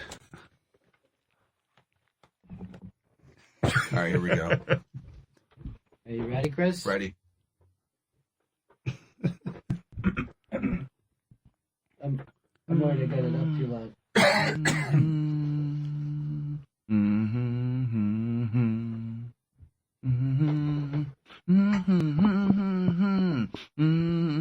Whoever gets this is the winner and can take an extra week off of work this Holy year. shit. Earl. Earl. Yeah. Cult of personality. Oh, you went by my clue and still did not get it. At last. No. Gail? Is it Stevie Wonder? Shit. I already know it is. You got it now? I know it is now. I think I know it is. What do you got? I Take it just up. called to say I love you. No.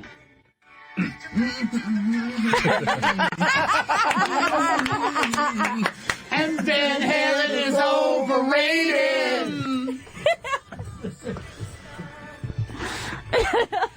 How could you not get that, Earl? Gail and Earl gave up a long time ago listening to him and just went by my slight clues. Yeah. I just was going by. He always has one pocket that's right. So something would sound like a different song, and I would go all in on that note. Well, it worked out, didn't it, Vito? No. You're the only one who didn't make it on the Rod. board because I you got didn't play Star smart. Wars that one time. That one time. Good catch. It was in the last fucking 20 minutes. Look, me and Earl work smart, not hard.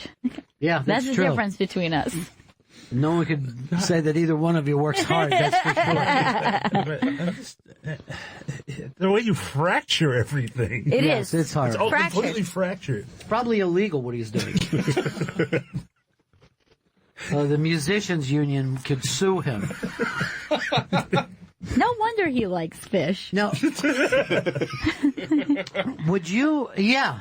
He He's not hears processing. everything like if because everybody's wrong on fish. But would you feel totally cut off from the human experience if you couldn't find melody in a song? Yeah, that It's actually frightening sounds to me. really lonesome, doesn't Yeah. it? That would. That's can't even put it Earl's in- hell. I didn't. Yeah. That is hell. Exactly. That would be my.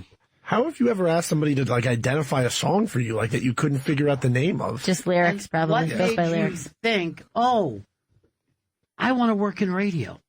I have zero connection to music and comedy, so what I want to do is work in radio. Look, it was a dream of mine, Ron, and I feel like I'm living it. Why was it a dream of yours? Always a fan of talk radio growing up. Hmm. And I thought I'd say, I'll give this a shot, and 12 years later, I'm here. Wait, you think you were a child 12 years You're ago? only 12 years. I'm 24. Would it be easier for you to hum along to best ofs?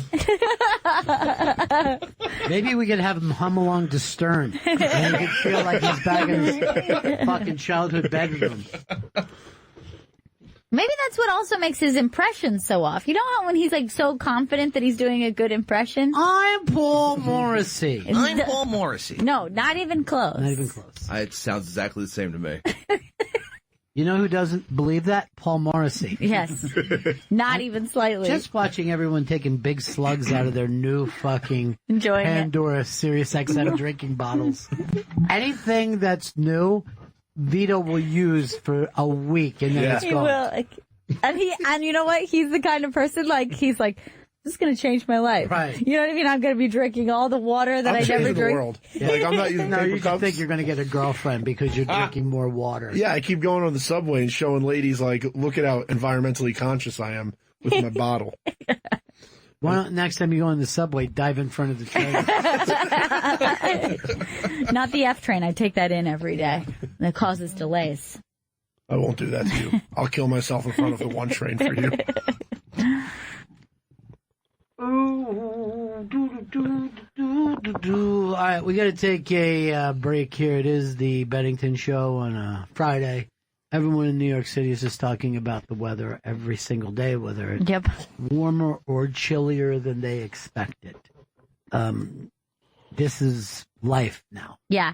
Now my neighbors are like this. It's like 3 degrees colder than yesterday. Yeah. 5 degrees warmer. A little bit nicer. Yeah. We're in a full conversation nonstop at this weird weather. And yet, no one has, fucking seen Taxi Driver. All right, we will break here. We're right back. It's Bennington. Bennington is back, and we've got Daniel Sloss in studio with us. Hiya. Daniel's performing at the Soho Playhouse in New York City through February. DanielSloss.com for tickets, and his specials, Dark and Jigsaw, are available now on Netflix. Now, we're trying to figure out the name of this show. Is it X or 10? Good question. It's called 10 in the sense that it's my 10th show. That's why it's called that. Right. But I just call it X. You just call it X. Yeah. But the etymology of it is. To be this young and doing your 10th hour, it's literally no one else. I think it's some British comics. I think. Oh, British comics, yeah. But we're talking about funny comics. Really?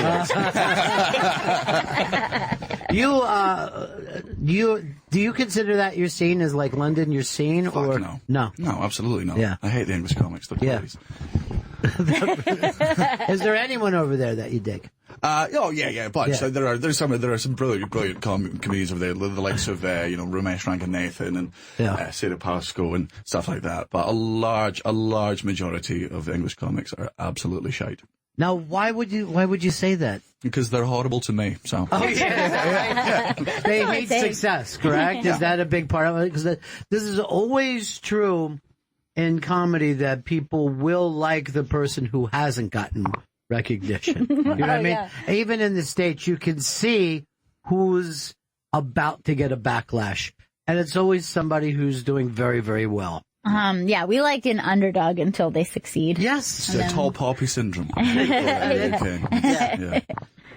Now, you're going to be at the Soho Playhouse for a month. Mm-hmm. Does that mean that you're shaping it there, or you feel like you've got it now? Oh well, it's. I mean, the show's definitely not. It's not.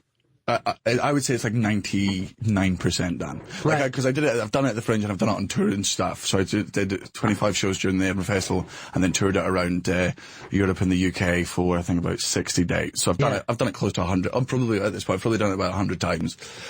So it's but I'm a perfectionist, man. Are you really like down to each little? Yeah. I like being loose as well. Like it's but it's more There's some parts of it I'm just like, something's just not clicked in one bit. But the only way you can do it is, I'm not one of these people that just sort of sits at home and writes. I do most of my working out on stage. Right. And do you tape every show, or you? No, I tend to just remember. Yeah. That's the thing I've always enjoyed about comedy is you know how well you're doing instantly. Right. It's not like acting where they go cut and they go, that was shit, you're a really bad actor. And you're like, oh, am I? Oh, whoops, oh dear, so I'm sorry about that. But with comedy, it's like, I know instantly how well I'm doing. It is very interesting, too, that, like, doing a piece, you can find out just a pause where there wasn't one could change the entire thing, or just... Sometimes it's just a word. Some words are funnier than other words. Like this, I used to have a joke with, couldn't get it working, and I just changed the brand of chocolate to Toblerone, and for some reason Toblerone's see, it's instantly funnier. It's instantly funnier. For some reason Mars bar's not as funny as fucking Toblerone, and it's something so stupid like that. You're like, it's a fine art form. It really is, and of course the same thing is true of music, but they're more or less stuck with it. Like, you don't really hear about musicians working out songs on stage. They'll say that they jam where they take a piece of it and go off. But to really, Paul McCartney wrote a song and that was it. And I also think music fans are pretty hard-headed because once they start fucking with what they already had, people are like, I liked it the first way I heard it the first time I heard it. Yeah, you're like, sing it the way I heard it on the fucking radio. Like, that's the way I learned it. That was Vito's big problem when the Springsteen thing came to Netflix, because he's a big Springsteen fan and had no idea that a song could be done a different way. And you said both you and your mom crashed over it. Yeah, I mean, it was just like you're excited to get these songs you've known your whole life, and then the way he changed them, it just felt like it didn't add anything, and it was just for this Broadway element. Right. And then they change your favorite thing. It'd be exactly like going to your favorite pizza place and like, we changed the recipe. You're like, don't change the fucking recipe. Right. Like, what are you talking about? You changed the recipe. Remember when Coca-Cola did that? The Coca-Cola just said, hey, we have a new Coke. This was like back in the 80s. And they literally, the person that was fighting to get it, was their spokesman, was Bill Cosby. This is how bad. Every decision was wrong. Yeah. But what has he done since? Daniel Sloss is in studio with us, and he is performing at the Soho Playhouse in New York City through February, so go to danielsloss.com for tickets. And he's a brilliant, brilliant comic because, yes, he writes jokes, but then there's also stories, and you take us to sometimes sadder, darker places and then pull out of that. And that's walking the tightrope. Yeah. I enjoy it. Yeah, I enjoy it, though. That's fun, it's, I don't think there's anything more powerful than fucking silence, because, like, as a comedian, you're the fucking lifeguard. Right. And when you take away the laughter from them, right, they're drowning, and then it's only you that can sort of, if they could make themselves laugh in that situation, they'd be the fuckers on stage. But do you have a time limit before you get back, before you pull them? No, it's like, I sort of judge it from the room. Yeah. Like, I can until, like, they get borderline desperate and stuff. But I like uncomfortableness, man. Like, it's, the only way to get, for something to be comfortable is to just sit in the uncomfortableness for a while. You have to get used to it. Just because something makes you uncomfortable doesn't mean you should stop talking about it or stop thinking about it. Like, I think that's the problem. The only reason why taboo subjects exist is because fuckers won't talk about them. Right. It's the only reason. And you're giving these things power that they do not need to have. Like, and I just, if it takes a comedian to talk about these things, then yeah, I'll do it. Just because nobody else is doesn't mean I don't think it shouldn't be. I don't think anything shouldn't be talked about. Right. So in the new show, I mean, obviously you don't have to do your material, but what are the subjects that you feel? I talk about sexual assault and the Me Too movement and stuff like that. I speak about pedophilia. Just a whole collection of things. But the main sort of subject matter is sort of talking about discussing toxic masculinity and also talking about sexual assault and the Me Too movement. Yeah. Because there is, when it comes to toxic masculinity, you are not the standard Scotsman the way we think. No. I'm absolutely a toxic man, but I've got, like, a lot of the time with what I'm talking about with toxic masculinity is, like, I don't think it is all bad. Like, there are parts of it that absolutely are, and I see it within myself what parts of me need to be changed. And then there's other fucking times where I'm just like, nah, that's a good aspect of it. And nothing is black and white. Everything is grey. Yeah, and it's always swinging back and forth. You know what I mean? It swings all the time because, well, we saw it last night where we were talking about this because of 3 nights ago. Because of Donald Trump, all of a sudden there's all these new women in politics that would not be there except for Donald Trump. Absolutely. That's a very strange thing. Probably about politics, but it goes that way in entertainment. It's like somebody pushes something, there's a reaction. Yeah. And as bad as that thing goes, like, usually something positive can come out of it. And yet then we will forget about it and go back in the other way. Oh, yeah. And then it'll get shitty again. Yeah. I was like a little kid in when the Vietnam War was going on. And I thought, well, there's never going to be another war. This went so fucking awful that there will never be another thing. And people weren't swinging flags. There wasn't a big nationalist. People just wanted to chill out for a while. And then, before you know it, the flags are coming back, and we're the greatest country in the world. It's such a fun thing to hear over here. You're like, are you? Have you taken a long, hard look at yourself? Never in the history of our country have we taken a long, hard look at ourselves. I do think that's weird about politicians too, because even politicians who you think are on the level, even if you're like, oh, I can see eye to eye with this person, they'll still say something crazy like that. They'll still say, well, it's the greatest nation on earth, and you're like, do you believe that? As opposed to just nation or a powerful nation.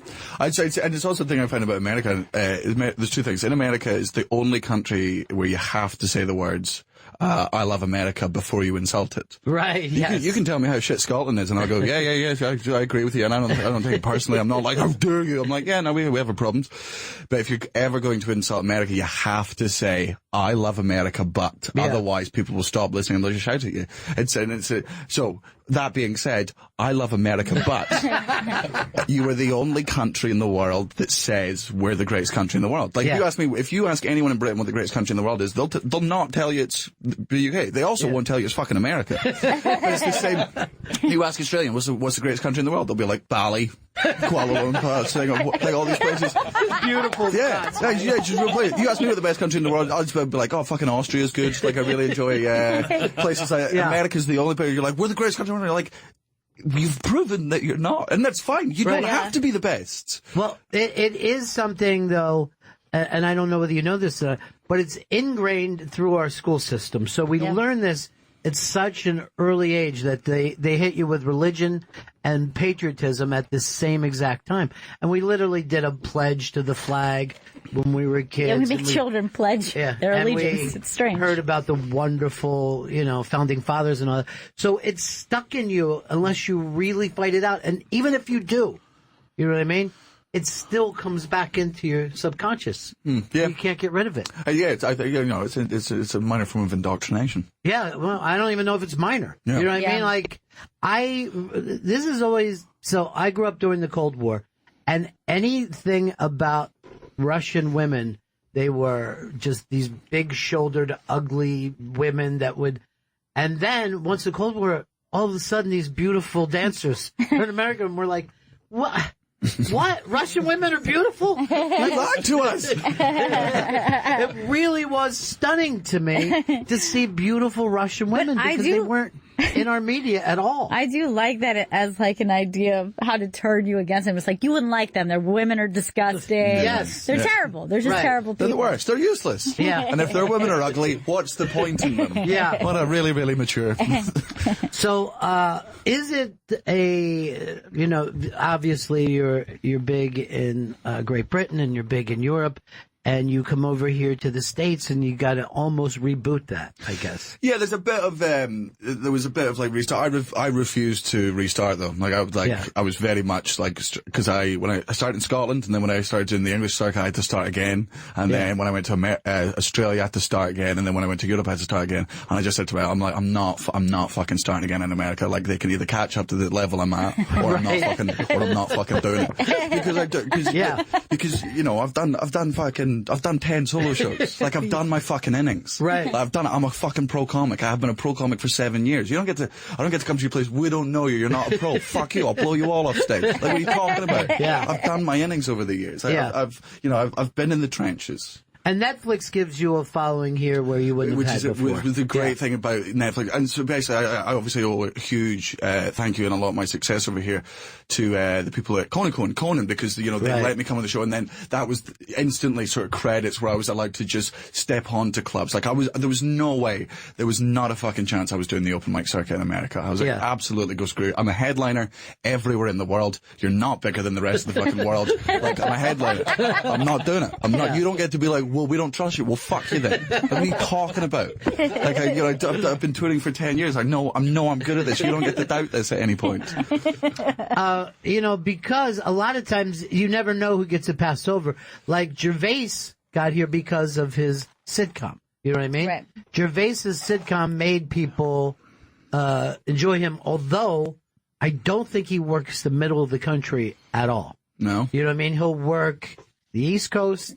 He flies out to the West Coast. Yeah. But, there is a market for him. He's just not. Oh, I want to do the middle, man. Yeah. Like, I really want to do the middle. I like talking to people who I don't agree with. Yeah. Like, I don't like sort of forcing myself to be in an echo chamber. I'm left-wing as shit, but I follow so many right-wing people on Twitter because my opinion for so long, I was like, all right-wing people are racist. I was like, well, that just can't be true. That just cannot be true. Like, there's no way it's true. So if I'm wrong about what they think. So the only way I can find out what they think is to talk to them and to listen to them and still disagree with them. Yeah. That's the problem is we live in a world now where if you disagree with someone, you shove your fingers in your fucking ears and you go, I'm not listening to anything you have to say. Yeah. And it's poison. It's cancerous, and it's the reason for, this split in the middle. So, I like gigging. I'm an atheist. So I like gigging in fucking God country. So I like talking to these people and just going like, hey, I disagree with you, but we can still be fucking friends. Right. Like, we don't have to hate each other because we have a different mindset. That's so stupid. Like, the world is never going to be perfect. We're never going to all agree with each other. How fucking tedious would that be? It would be the dullest place to live. We have to be able to live in a world where you can disagree with someone and look them in the eyes and still get on with your day. Because we're all alcoholics. Yeah, right. It's just a matter of when it snaps. But I tell you where we all will agree with each other, Daniel, and that's heaven. I think once you get there, you're going to see. Oh, I ain't getting it. Like, if there is a God, I'm going to get up there and he goes, you fucking said what about me? To who? How many times? 187 countries, you little shit.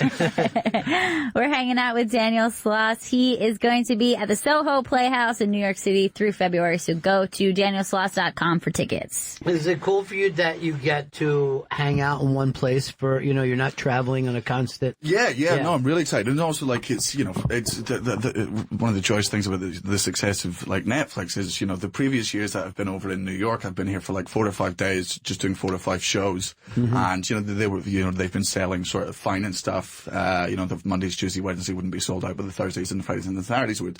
Whereas now I'm doing, I think it's 30 shows over 18 days, and it's selling really well, and that's been amazing. So to actually sit down and do it, and it's what I'm used to as well, because that's what the Edinburgh Festival is. Yes, you stay in the one place and you do the fucking shows. But I am also, I'm dead excited to be getting to good places I've not been before. Like, I've never been to I've definitely gigged in Boston, but I've not to the extent that I'm about to Seattle. I'm doing fucking Washington, all these places.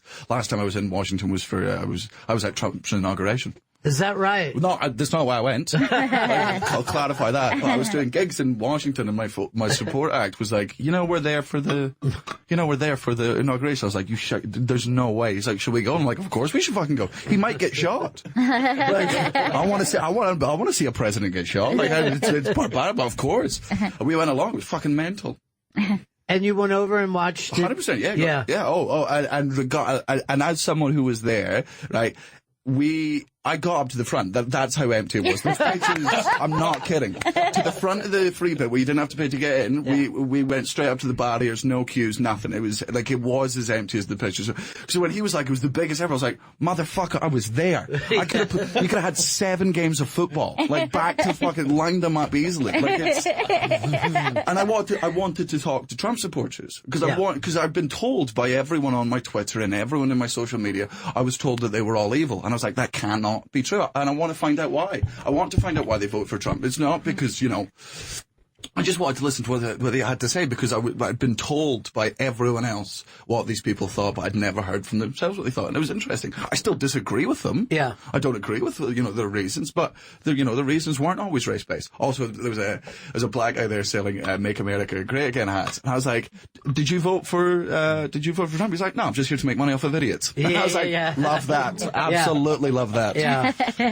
That's always fun. But what did you find out? What reason do you think? They fucking hate Hillary, man. Like, when Obama walked out, there was some booing, but it was even the Republicans there. A lot of them cheered. They were like, hey, respect. He was the president of the job. They did that. It was when the Clintons walked. I didn't realize that everyone just it was the loudest boo I've ever heard in my entire life. Yeah. And we were talking. I was like, why are you? Because I'm from the UK. I don't know much about the Clintons apart from that he got fucking head. Like, that's the only Right. That's the only thing I know about it. I'm like, they fucking hate him for getting a blowjob. And I was just talking. They were like, here's the history of the Clintons in this country. And, again, I don't know how much of it, but talking to them, I just think it's a useful thing to do. Sure. By the way, one of the interesting things about Trump is he will take people to the spot where Clinton got the blowjob. Yeah. He always goes out of his way to say, behind this little thing. No, are you yes, kidding? absolutely. Yeah, he does it with all of his God. friends or when people come in. And sometimes, to middle-aged couples that aren't really that interested and hear about it. This is where he came. Yeah. No, get down on your knees. It's cool. Just pretend you're her. But, I'd take a picture there. Why not? I absolutely would.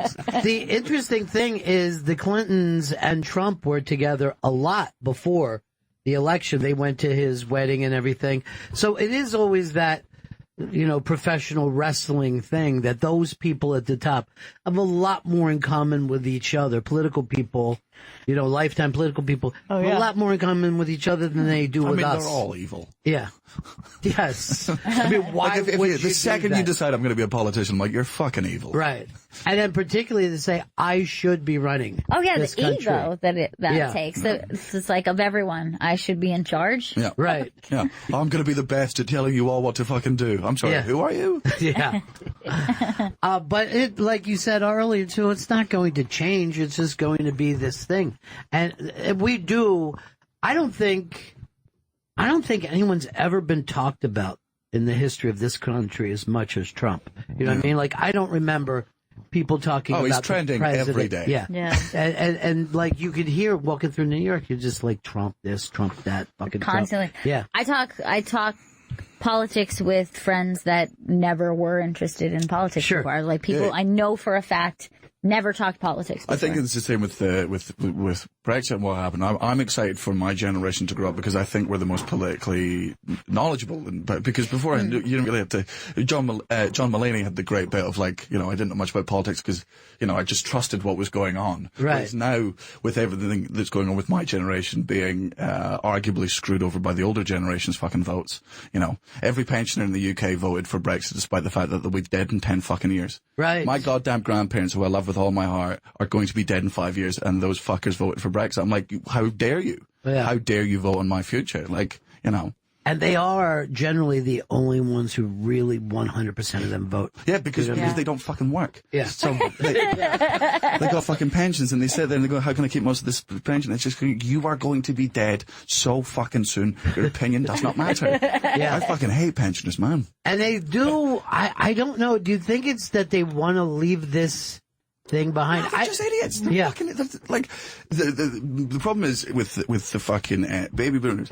They were raised to respect their elders, and the reason they were raised to respect their elders is because their elders were in World War fucking II, and they deserved the fucking respect. So that's why they were like, but you respect old people regardless. I'm like, no, you did fuck all. You weren't in World War II. You didn't do anything. I mean, obviously there are definitely generations who went to the Vietnam War and to the Cold War and all that sort of stuff. Those ones, but they just have this inherent thing of, I'm old, respect me. No, earn it. Respect is fucking earned. And I will not blanket respect. I'll treat you with the respect that all human beings deserve, right? That's the respect that I'll always give.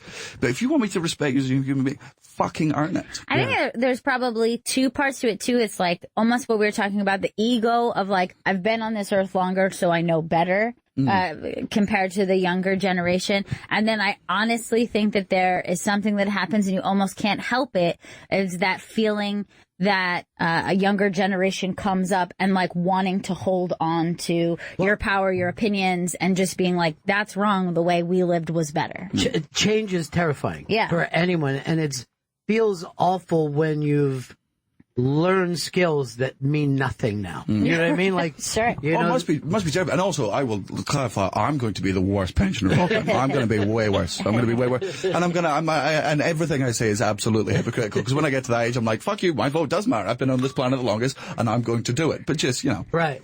But you actually started stand-up at what, in your... When I was 16, 17. 16, 17. where generally who listens to a 16 or 17? Just the people that were fucking forced to. Like, you know, people weren't coming. I was just on at the comedy club. Yeah, you could see it in their face when I walked out stage. They were like, ooh. Right.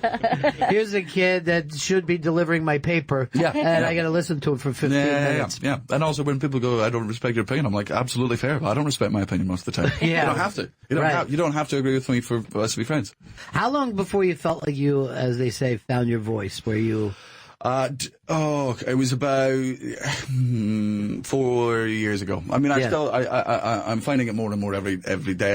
You know, as I said, you know, I don't think I'm not done yet. Right. So, you know, and people change and you grow. So my voice will change as well as I grow older because, you know, I disagree with a lot of the stuff I thought years ago. And in 5 years' time, I'll disagree with a lot of the stuff I said today. Like, we all grow. We always change. There's no such thing as being done or finished. Like, you know, I'll learn more and then my opinions will I base them on new bits of information as opposed to the old ones. Right. And it is sometimes hard to go back and listen to yourself years before and, you know, hear how right you thought you were, and now you've learned more. Oh man, I look back on, you know, I look back on old sort of interviews and I'm like, I can't believe that used to be my thought process. And I know for a fact, in 10 years' time, I'm going to look back on things I say nowadays and just go, Jesus Christ, what a moron. Like and I'm fine with that because that's what being a human being is. It's, you know, it's constantly changing. In 10 years, you'll be saying, you know what? America is the greatest country in the world. America's the greatest country in the world. And you know what? Brexit was excellent. It was absolutely excellent. Thank God for those pensioners. They nailed it.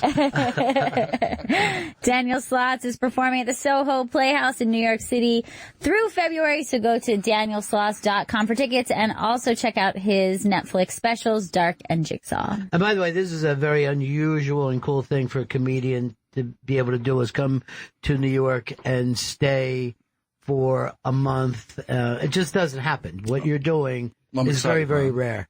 And then at the same time, you drop in at the Cellar and you work in front of people like everyone at the Cellar who's not necessarily their crowd. And I always find that to be fascinating, who can pull that off. Because a lot of people that are known, you know what I mean, with their crowd, walk up in front of people that don't know them and have a panic moment. You can see it happen. But that's how we all started. Like, you know, I never want to forget that. So, you know, as much, you know, I love my audience, I love my fans, I love getting to them and stuff. I want to give to people that don't agree with me. Because I want to find out, I still want to have the discussion. I still want it to be out there. Like you can, it's all I've been saying for this whole thing is that you're allowed to disagree with me, and I'm fine if you disagree with me, and I respect if you disagree with me, but that doesn't mean we still can't have the conversation. I laugh at comedians I don't agree with. Like they're just fucking jokes. I don't have to agree with you to find you funny. So I love going out and doing that. Matter of fact, I don't think there's anything better. Nick DiPaolo did it 100%. For me. Patrice O'Neill said plenty of things I disagreed with, and I would just fall out. Yeah. You know, just fall out. I watched Nick DiPaolo's hour. I went to go see him and it was maybe most fun ever. And it's there's not one political thing that he makes mention that I even slightly agree with. And I think he's fucking hysterical. He is hysterical and his anger is hysterical. It's always funny to me, somebody that could be either nervous and it makes you laugh or angry and it makes you laugh. That's that thing about humor was we really don't know what appeals to us in any of our favorite comedians. It's all comedy is scientifically it's a safe violation. So the lowest form of animal that sort of laughs is rats. Scientists worked out if you turn around its back and you scratch its belly, it makes a squeaking sound, and it's the rat's form of laughter. And the reason the rat laughs in that circumstance is because normally, if it was having its belly scratched, it's being attacked by a bird or a cat or a wolf or something like that, and it's dying, it's panicking. Whereas when you're tickling the belly of it, that's a safe version of the very dangerous violation. Right. That's what laughter is. Yeah. Right? It comes from you're safely violating something. You're doing this. You're saying this thing that you shouldn't be saying, but you are saying it, or you're saying these thoughts that we shouldn't be saying it. It's all that. So I think a lot of the time it's just, the comedians I love are the ones that just, sometimes they say something that shocks you and you go, oh my God, I can't believe it's that. And some people, take it too far. I understand that it can do it. And some people have a much, much lower bar of what too far is. I had never heard that about the rat. That's great. immediately reminds me of like a roller coaster where people love a roller coaster.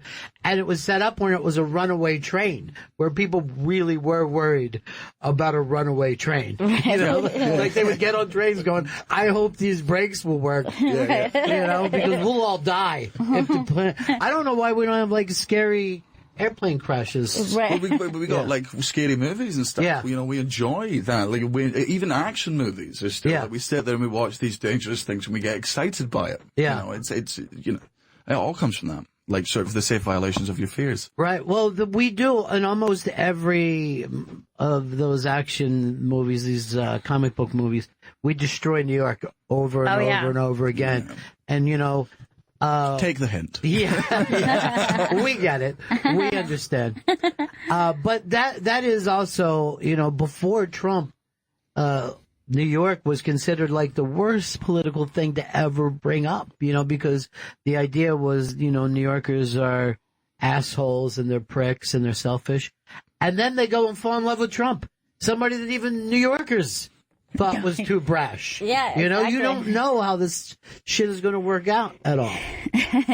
Daniel Sloss performing at the Soho Playhouse in New York City through February. Go to danielsloss.com for tickets. As you put together a new show, how difficult is it to let go of stuff that you know works and is fun to do? It's because they're all shows. It's obviously getting them filmed and then put on Netflix is such the perfect way to retire them. Like I'll never do those jokes again because they're out there, and if people want to watch them, they're there. Yeah, they're there. So it's not actually that hard. I love new bits. Like it's, you know, I think, you know, if you say the same word over and over and over again, it stops making sense. I think the same is when you keep saying the same jokes over and over again, you forget why they're funny. And the second you as a comedian don't understand why your jokes are funny, you perform them in a different way, and the sparkle in your eye is gone. Right. Your love of the jokes. I love new bits, man. I really I get excited. Like I've normally at this point, I would be writing my new show for the Fringe this year, but because of the sort of success and going on tour now, this tour is going on. So this is the first year where I'm not writing a new show, and it's for good reasons. Like this tour is expanding and it's going very well, but part of me is a little bit devastated. Like, you know, I love new bits, man. We do work in progress nights because it's terrifying. Just sort of terrifying to go, here's the thought that was in my head. Is this funny? Like going on stage in front of an audience going, am I alone in this thought? Like, am I, because I'm terrified that one day I'm going to go on stage and say something and the audience is going to go, nah, that's just you. You're the only fucking weirdo that thinks that. I'm like, uh-oh.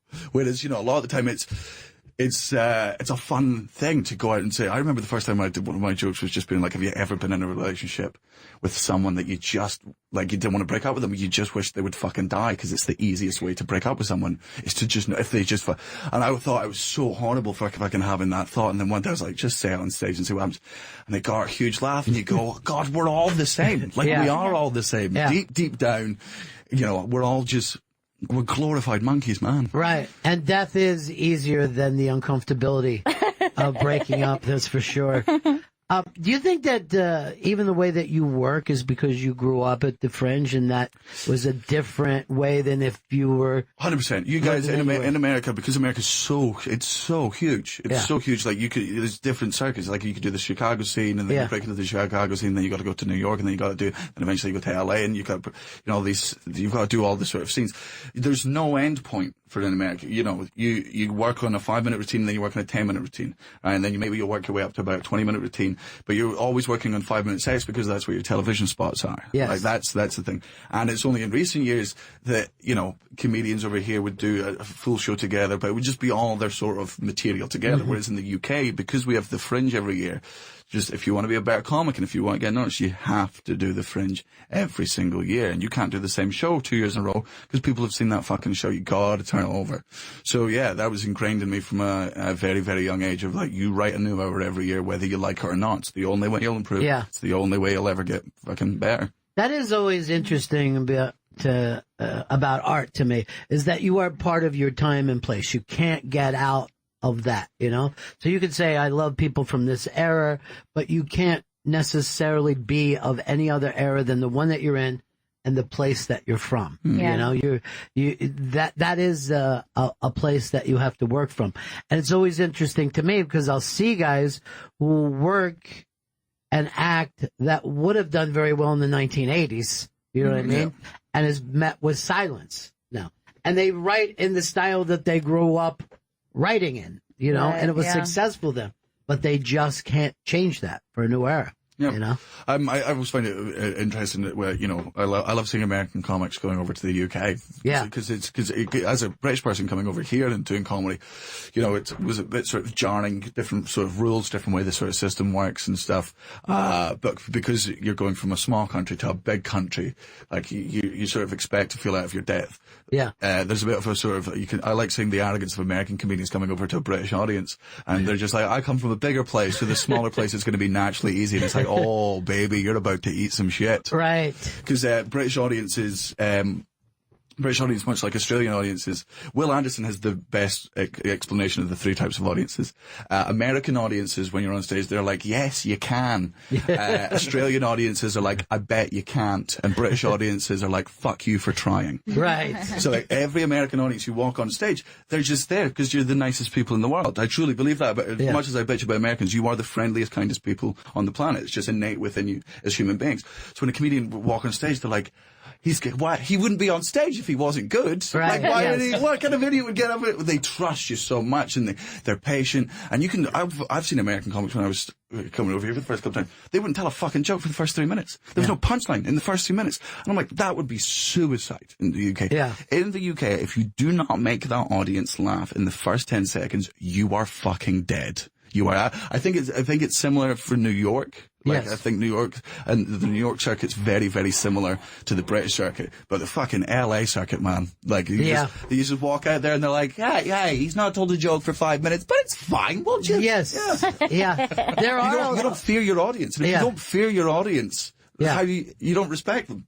Well, also the whole alt thing is I'll just talk about my breakup and the fact that it's true and real should mean something. But you're like, there is art. You know what I mean? There's, you have to make it work. Yeah, you can talk about serious. You still got to make it funny though. Like, it's like I, tell long sort of stories and long sort of things. Some of my routines are about 20 minutes long. But you bet your fucking ass I'll make sure there's a punchline every 30 seconds. Except for, those moments, at the end of the show where I decide to, make the audience uncomfortable. But it's just those moments. But man, we used to, I don't know if you get gong shows over here. Oh, yeah. Yeah, but that's a lot of the British circuit when you start out, which is like, we are going to, hey, see if you can last longer than 30 seconds in front of this absolute fucking animal pit. Like, it's... Yeah. And that is something that, goes back as old, like the vaudeville days, where people would bring tomatoes and to like, nope, don't fucking like you, And Chaplin and all those people had to come up through that. You know, they knew they had to make this thing work right away. But you can go to Brooklyn, never works, and the person comes off the stage and goes, that was great. They were really, that was really nice. It was like, please recognize that what just went down here. Daniel Sloss is performing at the Soho Playhouse in New York City. Go see him through February and go to danielsloss.com for tickets. And, of course, check out his specials on Netflix, Dark and Jigsaw. Yeah, both those specials are very different than what you're going to see other comedians do, and that's always like the highest compliment in my opinion is like you don't necessarily remind me of anyone. Do you ever get compared to?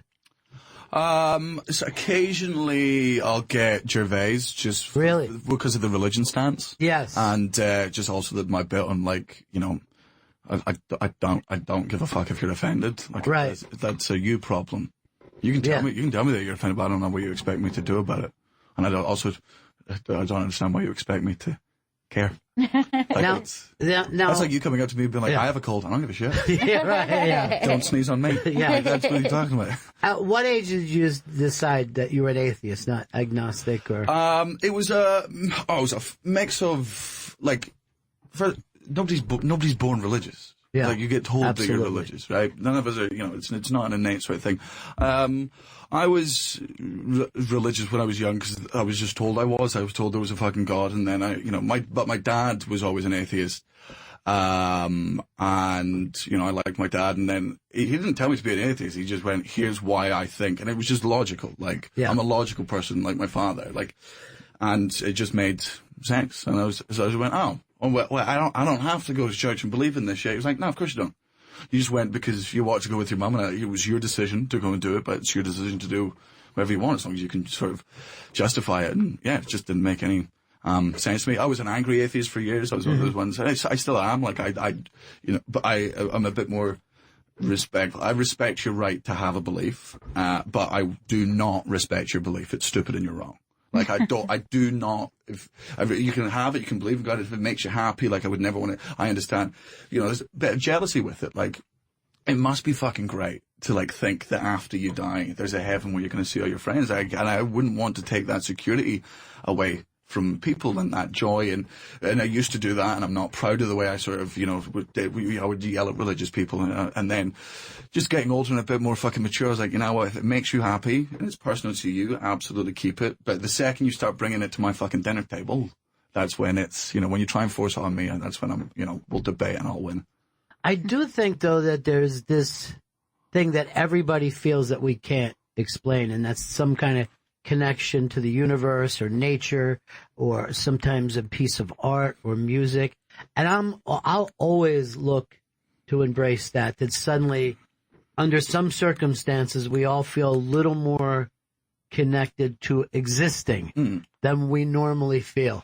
I just think, I find there's this, with religion, they talk about, the miracle and how amazing it is. I'm like, but the truth is more amazing. Like, we're all a statistical anomaly. Like, for me to exist, my parents had to fuck at the exact moment they fucked. Like, it had to be specifically that fucking load from my dad's dick and that fucking egg. Otherwise, I would have been a different child entirely. And it was 5 minutes later, 5 minutes earlier, I would have been an entirely different human being. For both of my parents to exist, my granddad had to rail my grandma at exactly that moment in time. And had she swallowed, had she taken it on her tits, it would have been a different father. And that goes on and on throughout time, forever and ever and ever. The chances of you existing are statistically impossible, yet here we all are having a conversation. That's the miracle to me. And then literally blowing this life. Like, literally not. Just like going, hey, isn't this unbelievable? We're eating food. We're listening to music. We're drinking. This is great. No one's ever doing that. And not to mention how miserable we all are all the time. Despite what the internet will tell you, this is the absolute best time to be alive. Just across the board, statistically, economically, like the lowest rates of child death and mortality rates are all. It's the best time to be alive. We're just hyper aware now. Right. That's the only thing is, 50 years ago, you didn't know the evil shit that was going on in other countries because there was no fucking Twitter. People weren't telling you. The news was deciding what you knew. Whereas now, because we can give each other the news, that's why we think now is the worst time ever. Yes. Because we know so much more, and the knowledge is a fucking burden. Yeah, Must have been bliss 100 years ago. What's happening in India? No fucking idea. No idea whatsoever. I assume it's going wonderfully. I haven't heard anything. They must be having a swell old time. So fun. All right, dude. So great to have you Thanks come so in much here. for Let's having do me it on, anytime you want. Gail, let's give him another plug on the way out. Daniel Sloss performing at the Soho Playhouse in New York City through February. Go to danielsloss.com for tickets and check out his specials on Netflix, Dark and Jigsaw. All right. Thanks, buddy. I'll see you next time. Thank you very much.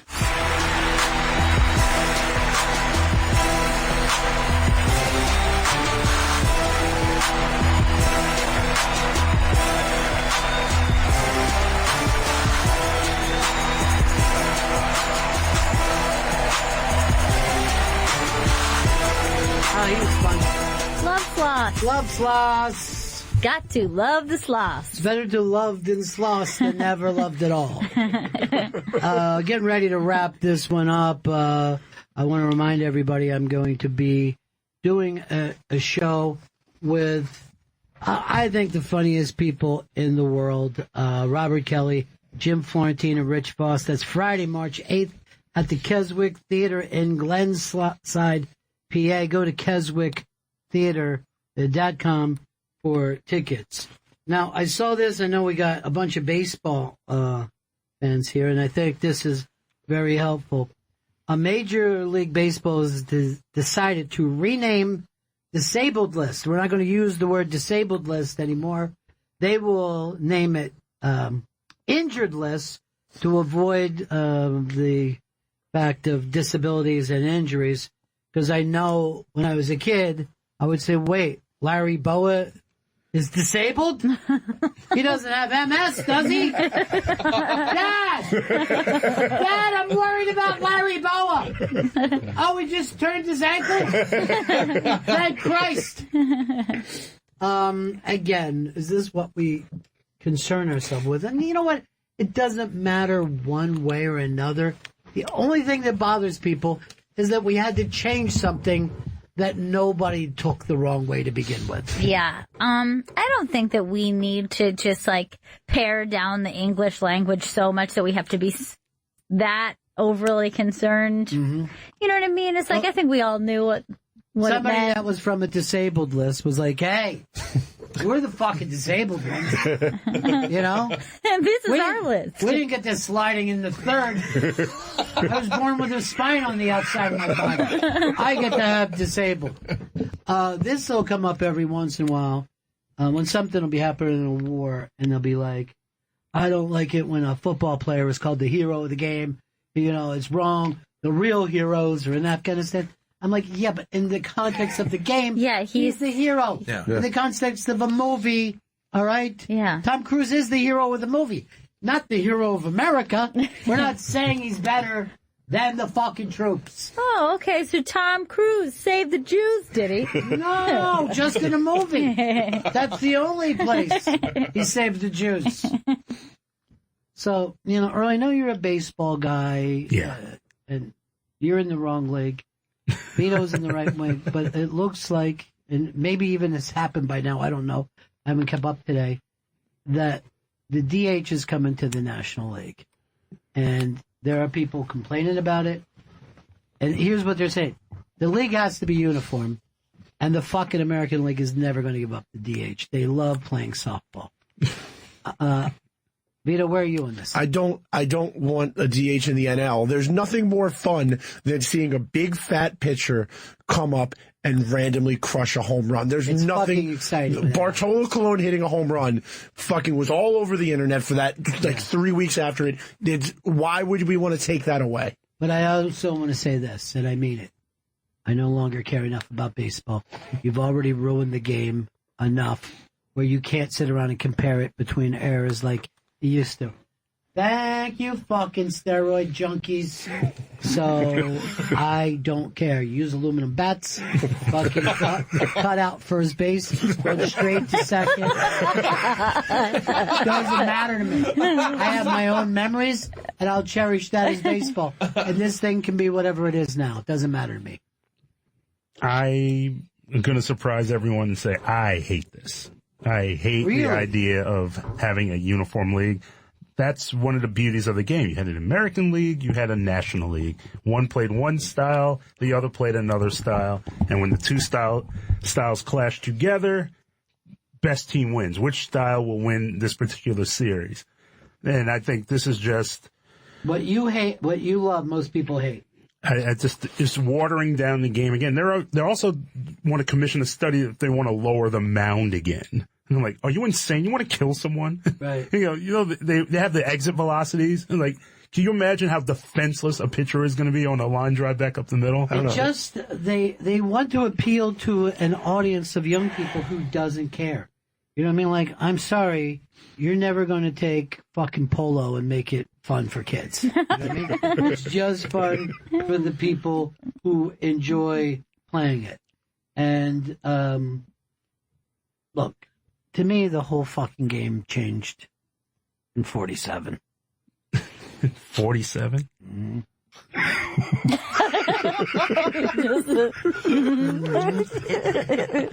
I don't really care. I don't care what they do with baseball. I don't care if they fucking have a clock on it. I just don't care anymore. I mean, that's dumb because the whole beauty of the game was pace and nuance, and they want to throw it at all out. Meanwhile, they found out, I think it was last year, the average length of a football game and the baseball game, the only difference is by 1 minute. Well, you want to pull that minute down, and you're still stuck watching a baseball game. Here's the thing: they don't care about the beauty of the game. They care about Mooney. Okay, they care about that dollar fucking bill. Okay, they want to make a fucking dollar and a cent, and they don't give a shit who knows it, Earl. It's over. All right, it's done like rock and roll. I don't like. I see it affecting attendance if the game is like. I'm not going to go all. I don't want to go all the way to a baseball game for a 90-minute game. Like, say it gets all the way down there. I don't know why they're trying to shorten it. Why don't they do this? They want to make the game more exciting. Every once in a while, just drop wild monkeys into the play. And those monkeys have knives. He's got my glove. I mean, it's stupid. It's fucking stupid. It's a beautiful game. Like you said, does it have to be the number one game? No. So what? It's dropped back to number 3. Who cares? It should only matter to the people who enjoy going to the game. Everyone else, go in and do your thing. I love spending a day at the ballpark. Like, I don't want it to turn into a thing where it's like, okay, I went to the game, it lasted an hour and 20 minutes, and now I'm going home. There's nothing better than green grass, blue sky. Like, I want more day games. That's just me, but... Well, you're good in the heat. Most people aren't. People drop dead during fucking games. And most of the guys who played during the time that there was only day games died from skin cancer. Christopher, we got to wrap this up. Yes, we do. Good fun with Daniel Sloss today. And good fun with you. Earl, you need something you need to I plug? just wanted to remind everyone, Daniel Sloss, he'll be at the Soho Playhouse for the month of February. DanielSloss.com. He got more plugs than I'll ever get on this fucking show. I try to bring up the Keswick Theater. You'll look at me like I'm a crazy person. Earl, what are you ending the show with today? What is your song of the day? I'm doing a little Vaselines. Why are you picking the Vaselines? Because they're Scottish. Yeah, so let people know that. Don't make me yank that tooth out of your fucking mouth. With a little Scottish rock, we're going to do some Vaselines with Jesus. Don't want no sunbeam. Well, that isn't the name of it. Is it? That is not the name of the song. It's not. At all, and I don't know why you did it so sing-song. Really out of character. It sounded like you were molesting a Scottish child. It's out of character. It's out of character. I know what I am. Seriously, Chris. Jesus, don't want no sunbeam. All right, that's it. We'll see you guys back in here on Monday.